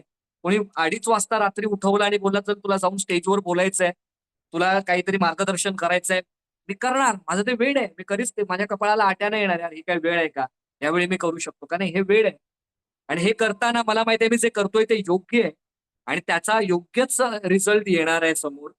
सत्सद विवेक माझा काम करतोय, आणि यातून ठीक आहे, मी बरेच पैसे नाही घेतलेत कारण तुमची ट्रस्ट आहे, आणि असं असतंच, म्हणजे जिथून पैसे खूप मिळवू शकतात तिकडे मिळवायचे, आणि काही ठिकाणी प्रत्येक वेळेला पैशाचा विचार नाही करायचा. समोर असलेली काही आयुष्य जर बदलतायत ना, तर खरंच त्याच्या इतका मोठं समाधान नसतं. पण ऑब्व्हियसली आर्थिक इंजिन चालवण्याची ताकद माझ्या या प्रवासामध्ये आहे, माझ्या या करिअरमध्ये आहे. म्हणून मी या 5 गोष्टींना धरून माझी ही मूठ आहे, आणि माझं करिअर मला माहिती आहे मजबूत आहे. हे करिअर मी आनंद घेतो या करिअरचा. मला काम करताना कंटाळा येत नाही. आज रविवारी पण मी जर सेमिनार घेतोय आणि त्या आनंदाने घेतोय, तुम्हाला कळत असेल योग्य करिअरमध्ये असण्याचं काय महत्व आहे. हे 5 प्रश्न तुम्ही स्वतःला विचारायचे, आणि मग पुढची महत्वाची गोष्ट असते, की मी जो आता करिअर निवडतोय, पुढे 3 आणखी प्रश्न त्याला विचारायचे. आता 5 मध्ये ते करिअर आलं, तर पुढचे 3 प्रश्न काय आहेत? हे करिअर पर्स्यू करण्यासाठी मला जे शिक्षण घ्यायचंय ना, त्या शिक्षणाला लागणारा वेळ माझ्याकडे आहे का? म्हणजे हे शिक्षण घ्यायला कदाचित 3 वर्ष लागतील, 4 वर्ष लागतील, 6 वर्ष लागतील, 8 वर्ष लागतील, माहीत नाही. पण जेवढी वर्ष लागतील, तेवढा वेळ माझ्याकडे आहे का? हा सगळ्यात पहिला प्रश्न. तेवढा वेळ मी देऊ शकतोय का? दुसरा प्रश्न, त्यासाठी जी काही फी भरायची आहे, त्यासाठी जो पैसा लागणार आहे, जो खर्च होणार आहे त्या कालावधीमध्ये, तो खर्च करण्याची क्षमता माझ्यामध्ये आहे का? किंवा त्याची तरतूद मी करू शकतोय का? हा दुसरा प्रश्न. आणि तिसरा महत्वाचा प्रश्न, त्यासाठी लागणारी तयारी माझी आहे का? म्हणजे तयारी 2 प्रकारची असते. एक मानसिक तयारी आणि एक शारीरिक तयारी. म्हणजे मी मेंटली प्रिपेअर आहे का? तो जो काही कष्ट घ्यायचे आहेत ना, ते कष्ट घ्यायला, त्यासाठी जे एफर्ट्स टाकायचे ते एफर्ट्स टाकायला मी मानसिकरित्या तयार आहे का? आणि शारीरिकरित्या पण तयार आहे का? मग मला जर समजा कॉमर्समध्ये आहे, कॉमर्सचे अपेक्स करिअर सीए करायचंय, सीएस करायचंय, प्रचंड अभ्यास करावा लागतो. 100तले 1-2 लोकच पास होतात. मला UPSC ची एक्झाम द्यायची आहे. काय कठीण परीक्षा आहे, पण जर तुम्ही ती दिलीत तर तुम्ही यंत्रणेमध्ये शिरता. तुम्ही हा देश चालवता. IPS, IAS ऑफिसर्स हा देश चालवतायत मंडळी. मग त्या देश चालवणाऱ्या यंत्रणेत जायचंय. मग त्यासाठी लागणारी मानसिक आणि शारीरिक तयारी माझी आहे का? हे 3 प्रश्न आणखी एक्स्ट्रा विचारायचे. म्हणजे या करिअरसाठी लागणारा वेळ मी देऊ शकतोय का? त्यासाठी ते करिअर पर्स्यू करायला जो पैसा लागणार आहे मला इन्व्हेस्ट करायला, तो पैसा माझ्याकडे आहे का? आणि तो करिअर पर्स्यू करण्यासाठी मानसिक आणि शारीरिक तयारी माझी आहे का? हे 4 प्रश्न आणखी ॲडिशनल तुम्ही स्वतःला विचारायचे. आणि मग या सगळ्या प्रश्नांची उत्तरं तुम्हाला हो मिळाली ना, तर तुटून पडा मंडळी. मग ते करिअर आहे, आणि मग आयुष्य, काम राहणार नाही आयुष्यामध्ये.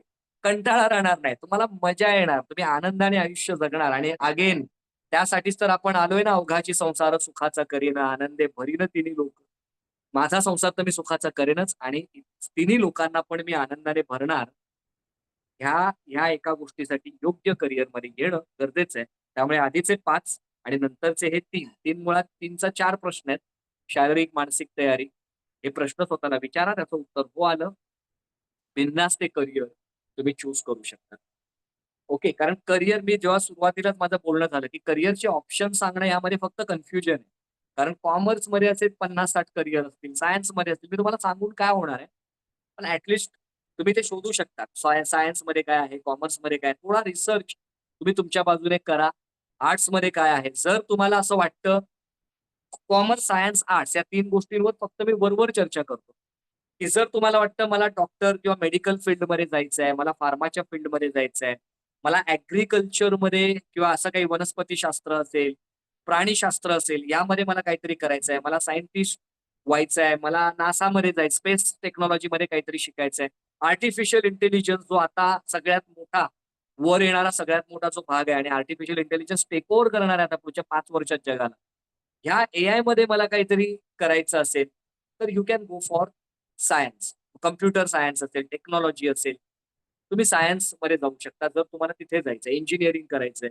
इंजिनिअरिंग पण एन नंबर ऑफ इंजिनिअरिंग वेगवेगळ्या प्रकारची असतात. तुम्ही तिकडे जाऊ शकता. जर तुम्हाला वाटतं कॉमर्स, कॉमर्स म्हणजे काय? कॉमर्स म्हणजे अख्खा भारत आहे. म्हणजे ट्रेड आणि कॉमर्स हे 2 भाग येतात बिझनेसमध्ये. ट्रेड आणि कॉमर्स. ट्रेड म्हणजे काय? वस्तू विकत घेणं आणि विकणं प्रॉफिटसाठी किंवा वस्तू निर्माण करणं, मॅन्युफॅक्चर करणं आणि विकणं. हा एक भाग आला आणि त्याचबरोबर त्याला सपोर्ट करणाऱ्या सगळ्या ज्या गोष्टी असतात. म्हणजे जर तुम्ही मटेरियल विकत घेताय, ते एका ठिकाणाहून दुसऱ्या ठिकाणी न्यायचं आहे, तर ट्रान्सपोर्टेशन लागतं. मग ट्रान्सपोर्ट इंडस्ट्री हे पण कॉमर्स आहे. त्याला इन्फ्रास्ट्रक्चर लागतं, दळणवळण म्हणजे रस्त्यांपासून सगळ्या गोष्टी ज्या असतात त्या सगळ्या दळणवळण आलं, कम्युनिकेशनची साधनं आली, हे पण कॉमर्सच आहे. मग त्यासाठी पैसा लागतो, तो पैसा देणाऱ्या बँक्स असतात, फायनान्शियल इन्स्टिट्यूशन असतात, हे सुद्धा कॉमर्सच आहे. म्हणजे त्याला जोडून त्याला सपोर्ट करणाऱ्या ज्या इतर सगळ्या गोष्टी तुम्हाला दिसतात ना, त्या सगळ्या कॉमर्स आहेत. मग ते कुठेतरी तो बनवलेला माल साठवून ठेवायचा आहे, वेअर हाऊसिंग आलं, ते पण कॉमर्स आहे. हे कॉमर्समध्ये पण इतके भन्नाट आणि एन नंबर ऑफ करिअर्स आहेत. जर तुम्हाला असं वाटतं, की मला व्यवसायामध्ये जास्त इंटरेस्ट आहे, बिझनेसमध्ये जास्त इंटरेस्ट आहे, you can go for commerce.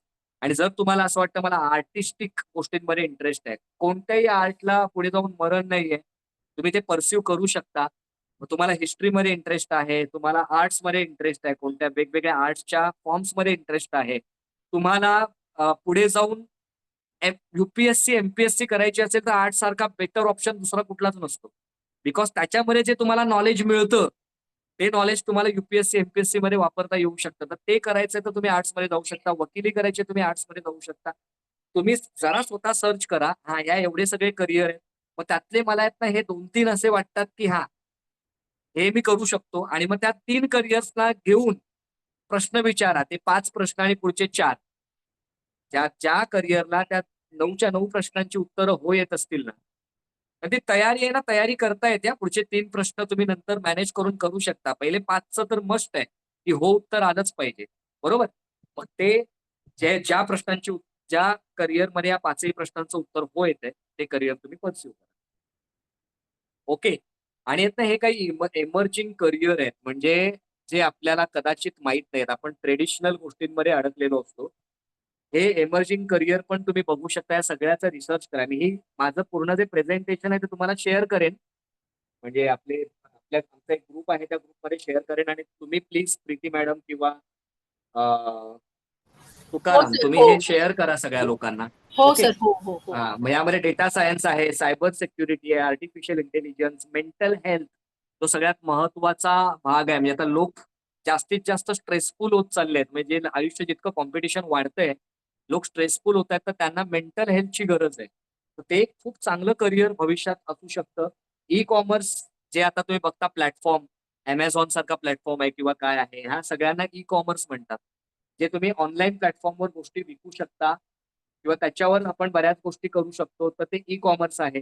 Reliability engineering आहे, सस्टेनेबिलिटी ऑफिसर आहे, आर्टिफिशियल इंटेलिजन्स स्पेशालिस्ट आहे, digital marketing, cloud computing, renewable energy, fintech engineers, त्यानंतर software developers, AI, data analysis, robotic engineering, health care, cyber security specialist, information security, biotechnology, data engineer म्हणजे हे असे काही आहेत की जे आता नवीन एमर्जिंग ज्याला येणाऱ्या काळामध्ये खूप महत्व आहे.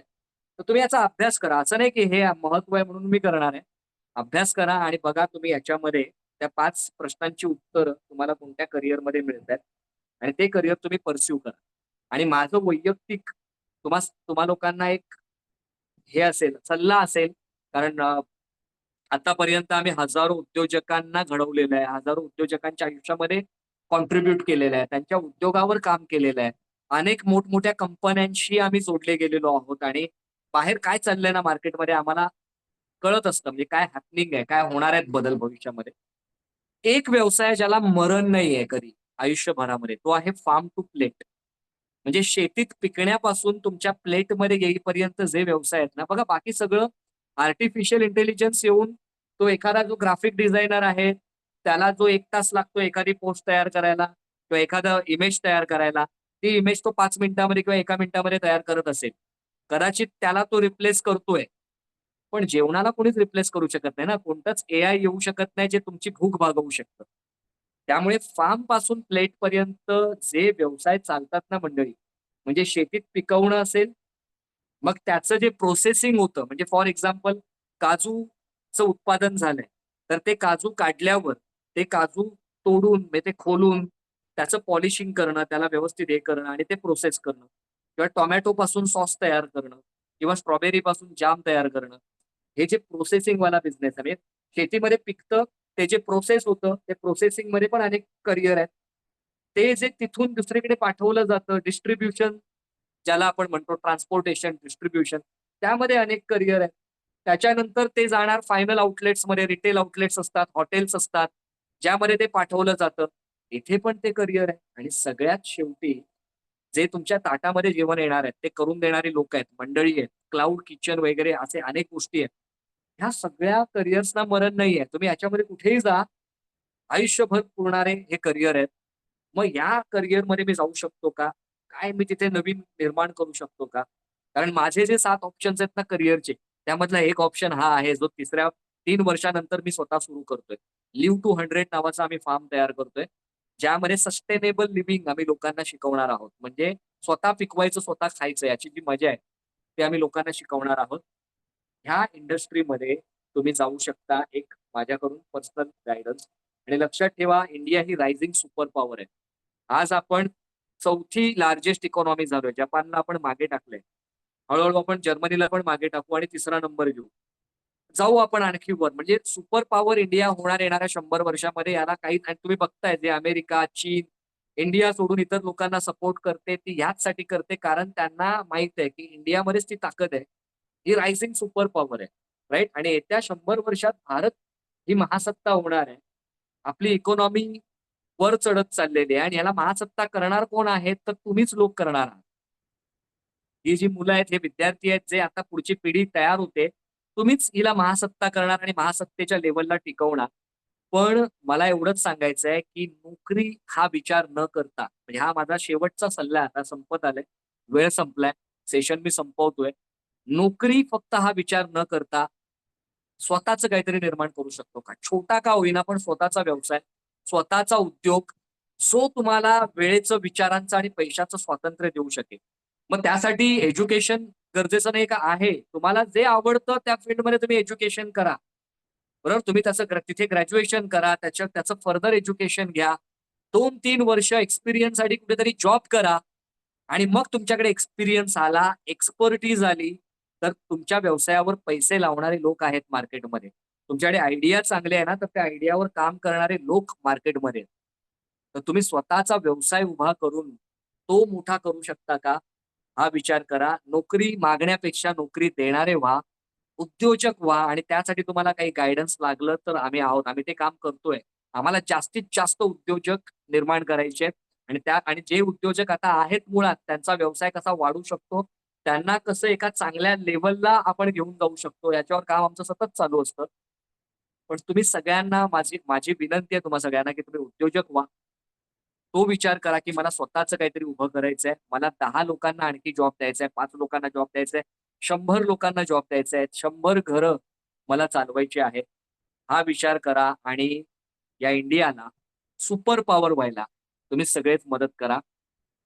जाता जाता एक माझी कविता आहे, ती तुमच्या समोर सादर करतो आणि मग मी हे हँडओव्हर करेन आपले जे कोणी मंडळ आहे त्यांच्याकडे. तर माझी कविता अशी आहे की मोठी स्वप्न बघाय मी नेहमीच म्हणत असतो सगळ्यांना. तर ती मोठी स्वप्न बघणं आणि त्याच्यामध्ये अडथळे येणारच आहेत. त्या अडथळ्यांवर मात कशी करायची त्यावर माझी ही कविता आहे, भरोसा रख. ओके, तर ती कविता तुमच्या समोर सादर करतो. ख्वाहिश थी चांद को पाने की, ख्वाहिश थी चांद को पाने की, न मिला चांद तो क्या हुआ, सितारों में तो गिर गए.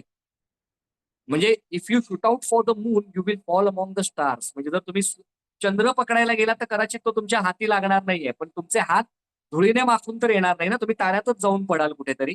म्हणजे तुम्ही आज जे करताय त्याच्यापेक्षा कुठल्या तरी उच्च पातळीवर गेलेले असाल.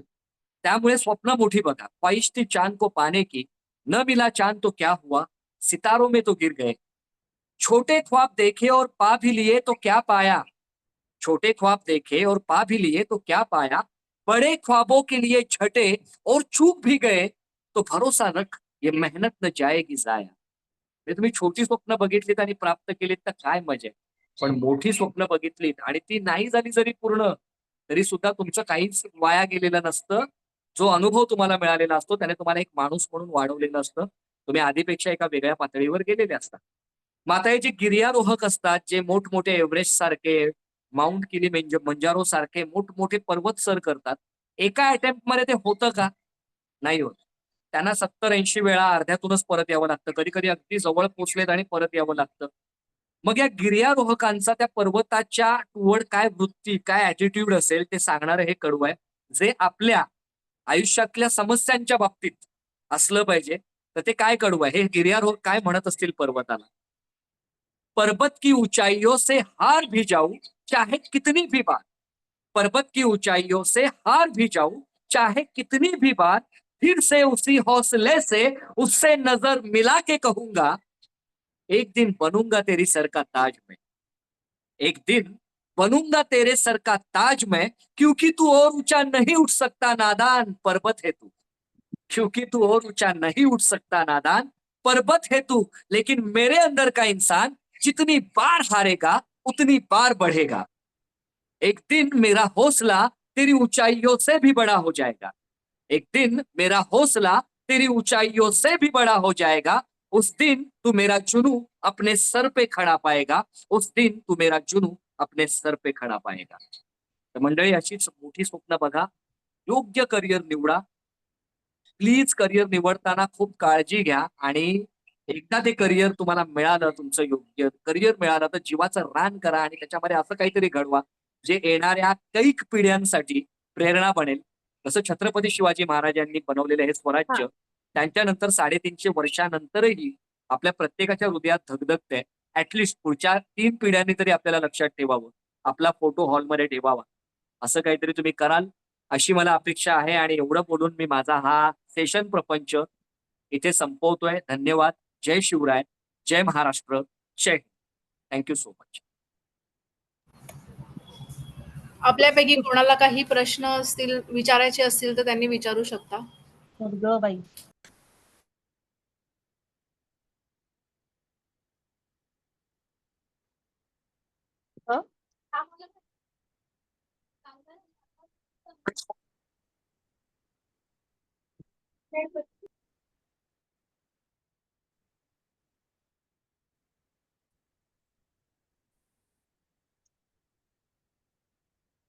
किंवा कुणाचे काही प्रश्न नंतरही असतील ना प्रीती मॅडम, हा हा हा, तर तुम्ही ते घेऊ शकता. व्हॉट्सअपवर त्यांना सांगा तुम्ही तुमचा काही प्रश्न, क्वेरी असतील, तुम्हाला काही कुठला रिसर्च हवा असेल किंवा हे एक स्पेसिफिक करिअर आहे, काही मार्गदर्शन हवं असेल तर त्यांनी तुम्हाला व्हॉट्सअप करावं.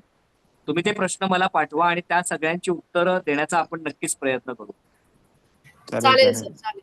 हाच प्रश्न होता मला पण. हॅलो. येस येस, बोला बोला. नमस्कार विनोद दादा. आता Yes. चेंबूर आणि घाटल्यातल्या मुलांसाठी विनोद मेस्त्री म्हणजे विनोद दादाच आहेत. अगदी लहानपासून आम्ही तुम्हाला बघत आलो आहोत आणि तुमच्या म्हणजे जे चेंबूर आणि घाटल्यामध्ये राहिलेत त्यांना प्रत्येक म्हणजे ज्यांच्या गोल बुक मध्ये तुमचा फोटो बऱ्याच वेळा पाहिलाय मी. आणि आज तुमच्याकडून जे सेशन मिळालंय ते नक्कीच प्रेरणादायी आहे. अगदी म्हणजे आमच्या सोबत राहिलेली म्हणजे आम्ही तुमच्याकडून तेव्हा लहान होतो आम्ही, आमचे मित्र परिवार जे तुमच्या क्लासमध्ये शिकत होते त्यांच्याकडून तुमच्याबद्दल खूप ऐकलं होतं तेव्हापासून, लहानपणापासून. सो आज तुमच्याकडून सेशन जे तुम्ही दिले ते खूप छान आहे. धन्यवाद. Yes, thank you. नाव काय म्हणाला? Siddhesh Chache. Chache. Okay okay Siddhesh. Good. Thank you so much Siddhesh. Thank you. तू घाटल्याचं नाव घेऊन मला आणखी आनंद दिला. म्हणजे आपल्या घाटल्यातलं कोणी असं दत्ताराम बोला सर. कळलं की दत्ताराम मस्त बोला. वाटतं. नमस्कार विनोद दत्ताराम सर. बोला बोला. शुभ प्रभात. जय शिवराय. खरं जय तर शिवराय, आजचं बोला. सेशन खूप छान होतं. खूप Thank छान you. होतं आणि मी त्यासाठी गौरी समाज प्रतिष्ठानचे खूप खूप आभार मानेन की त्याने एक वेगळ्या प्रकारचं करिअर काउन्सिलिंगचं सेशन ठेवलं. नॉर्मली इंजिनिअरिंग, डॉक्टर याच्यासाठी आत्ताचा पेवच सुटलंय करिअर काउन्सिलिंगचं. पण गौरी समाज प्रतिष्ठानने एक वेगळा विचार केला की मुलांना फक्त करिअरचं म्हणजे इंजिनियर व्हा, डॉक्टर व्हा अशा प्रकारे न देता तुम्ही कॉन्ट्रीब्युटर कसे व्हाल, तुम्ही तुमचं व्हॅल्यू विजन कशा प्रकारे कराल आणि त्याला तुम्ही छत्रपती शिवाजी महाराजांशी कसं अलाइन कराल याच्याविषयी त्यांनी विचार केला आणि नंतर तुझ्या वक्त्याला त्यांनी बोलवलं आणि तुझं आजचं सेशनही खूप छान होतं. त्याबद्दल खूप खूप धन्यवाद. Thank you very much. Thank you so much. Thank you Dattaram. Thank you.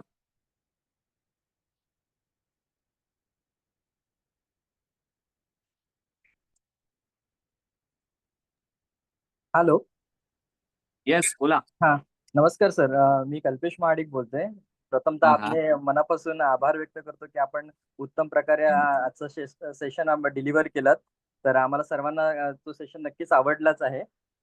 पण माझा एक प्रश्न आहे की मला जर कसं होतं आता हे जे आपण जी माहिती आपण आज झाली ही एक म्हणजे बऱ्यापैकी चांगली माहिती होती. फक्त जर पर्टिक्युलरली काही मुलं पर्सनली फोन करतात आम्हाला की दादा हा. मला 10वी झाली तर मला 10वी नंतर आता काय करू, मी आता डिप्लोमाला बरोबर. ऍडमिशन घेऊ की मी आता हॉटेल मॅनेजमेंटला जाऊ की मी कुठे. तर अशा Right. वेळेला अशा मुलांना गायडन्स आपण कसं काय त्यांना मार्गदर्शन करायचं, कारण अचानक तो मी आहे ना प्रश्न एक आलेला असतो. क्वेश्चनियर पाठवतो कल्पेश.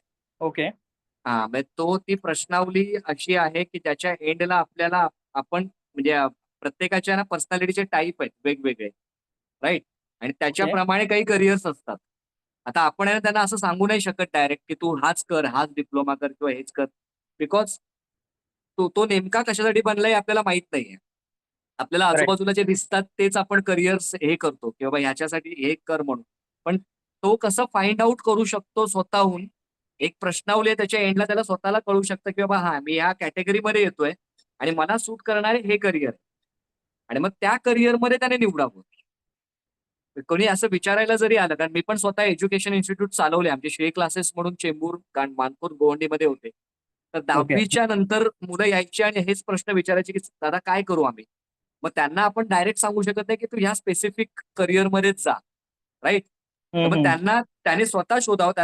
त्यांना आपण एक शॉर्टलिस्ट करून द्यायचो की हे 10 करिअर तुला सूट होतात, तू ह्यातले 2-3 निवड आणि मग त्याची माहिती मी तुला देतो. बरोबर ना. कारण समजा 50 प्रकारचे करिअर आहेत तर त्या 50 प्रकारच्या करिअर्सना आपण एक्सप्लेन नाही करू शकत त्यांना. राईट. बरोबर आहे. धन्यवाद. मग ते शॉर्टलिस्ट करून देणं, यासाठी एक आहे माझ्याकडे क्वेश्चनर. मला थोडा Okay. शोधावा लागेल आधी, म्हणजे माझा खूप दिवस तो टच नाहीये मुलांशी, त्यामुळे ते मी शोधून पण नक्कीच पाठवेन आणि मग ते मिळेल तुम्हाला. ठीक आहे. ओके. थँक्यू. हा. येस.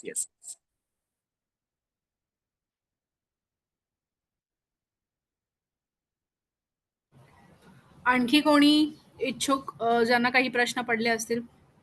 सरांनी सांगितल्याप्रमाणे आम्ही प्रश्नावली तुम्हाला सगळ्यांना शेअर करतो. जर कोण इच्छुक असेल तर त्यांनी त्याच्यावर रिप्लाय द्यावा. आम्ही सरांशी कॉन्टॅक्ट करून तुम्हाला योग्य तो रिप्लाय देऊ. तर मग आपण सेशन संपवूया. येस. हॅलो. हा बोला. हा मॅडम बोलू का? हा बोला सर. हा मी चंद्रकांत भोजने बोलतोय. हा बोला. सर्वात बोला. महत्वाचं म्हणजे एक चांगला निर्णय झाला की तुम्ही आज हे मार्गदर्शन आयोजित केलात सरांचं. आणि असं पहिलाच हा कार्यक्रम तुमचा असल्यामुळे उपस्थिती थोडीशी कमी आहे. पण असे क्वार्टरली वगैरे केला तर उपस्थिती वाढेल, कारण सगळ्याच लोकांना याची किंमत कळत नाही फुकट मिळाल्यामुळे. तर काय हरकत नाही, आपण फुकट मार्गदर्शन करतोय, चांगलं आहे. पण क्वार्टरली वगैरे केला तर चांगलं आहे, कारण आज भरपूर लोक जॉईनिंग होते. पण त्याच्यातले एक 10-12 जरी घडले सरांच्या मार्गदर्शनातून तरी खूप होणार आहे आपल्याला फायदा. तर गवळी प्रतिष्ठानचे मी आभार मानतो आणि सरांचे पण खूप आभार मानतो. एकदम जबरदस्त असं सरांनी मार्गदर्शन आज केलेलं आहे. Thank you very much. Thank you Bhojane sir.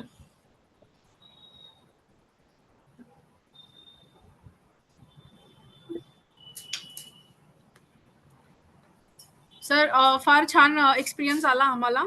बऱ्यापैकी Yes, thank you. लोकांनी बॅकग्राऊंडमध्ये आम्हाला कॉम्प्लिमेंट्स दिलेत मेसेजमध्ये वगैरे. तर हा रेकॉर्ड आपण शेअर करू ग्रुपवर नक्की, वगैरे नक्की. किंवा इंस्टाग्रामवर वगैरे. याही पुढे जर आम्हाला काही मदत लागेल तर आम्ही तुमच्याकडे नक्की येऊ. 100%. हा, Yes. अजूनही आम्हाला जर काही सेशन घ्यायचे असतील असे तर आम्ही तुम्हाला नक्कीच कॉन्टॅक्ट करू. नक्कीच हा कधी मला आमचा आवडेल. हा. हा आमच्या संस्थेला बरीच वर्ष झालेली आहेत, पण हा अशा प्रकारचा उपक्रम आम्ही पहिल्यांदाच राबवलेला आहे आणि एक दिवसाच्या म्हणजे खूप शॉर्ट नोटीस पिरियडवर आम्ही म्हणजे लोकांना जाहिरात करून लोकांनी तरी बऱ्यापैकी रिस्पॉन्ड केला. केला. Yes. बऱ्याच जणांनी जॉईन केला सेशन. तर त्याबद्दल प्रेक्षकांचे काही खूप खूप वेळा ना आभार. गर्दीपेक्षा दर्दी खूप महत्वाचे असतात आणि आज इंटरॅक्शन खूप चांगलं होतं. म्हणजे जेव्हा चॅटमध्ये पण जे इंटरॅक्ट करत होते लोक खूप सुंदर होतं. त्यामुळे मला खूप चांगला ऑडियन्स मिळाला याचा आनंद आहे. Thank you sir. बोला प्रीती. धन्यवाद. Thank you sir. थँक्यू. तर मग आपण सेशन संपूया. येस. Thank you sir. चालेल. Most welcome. Thank you sir.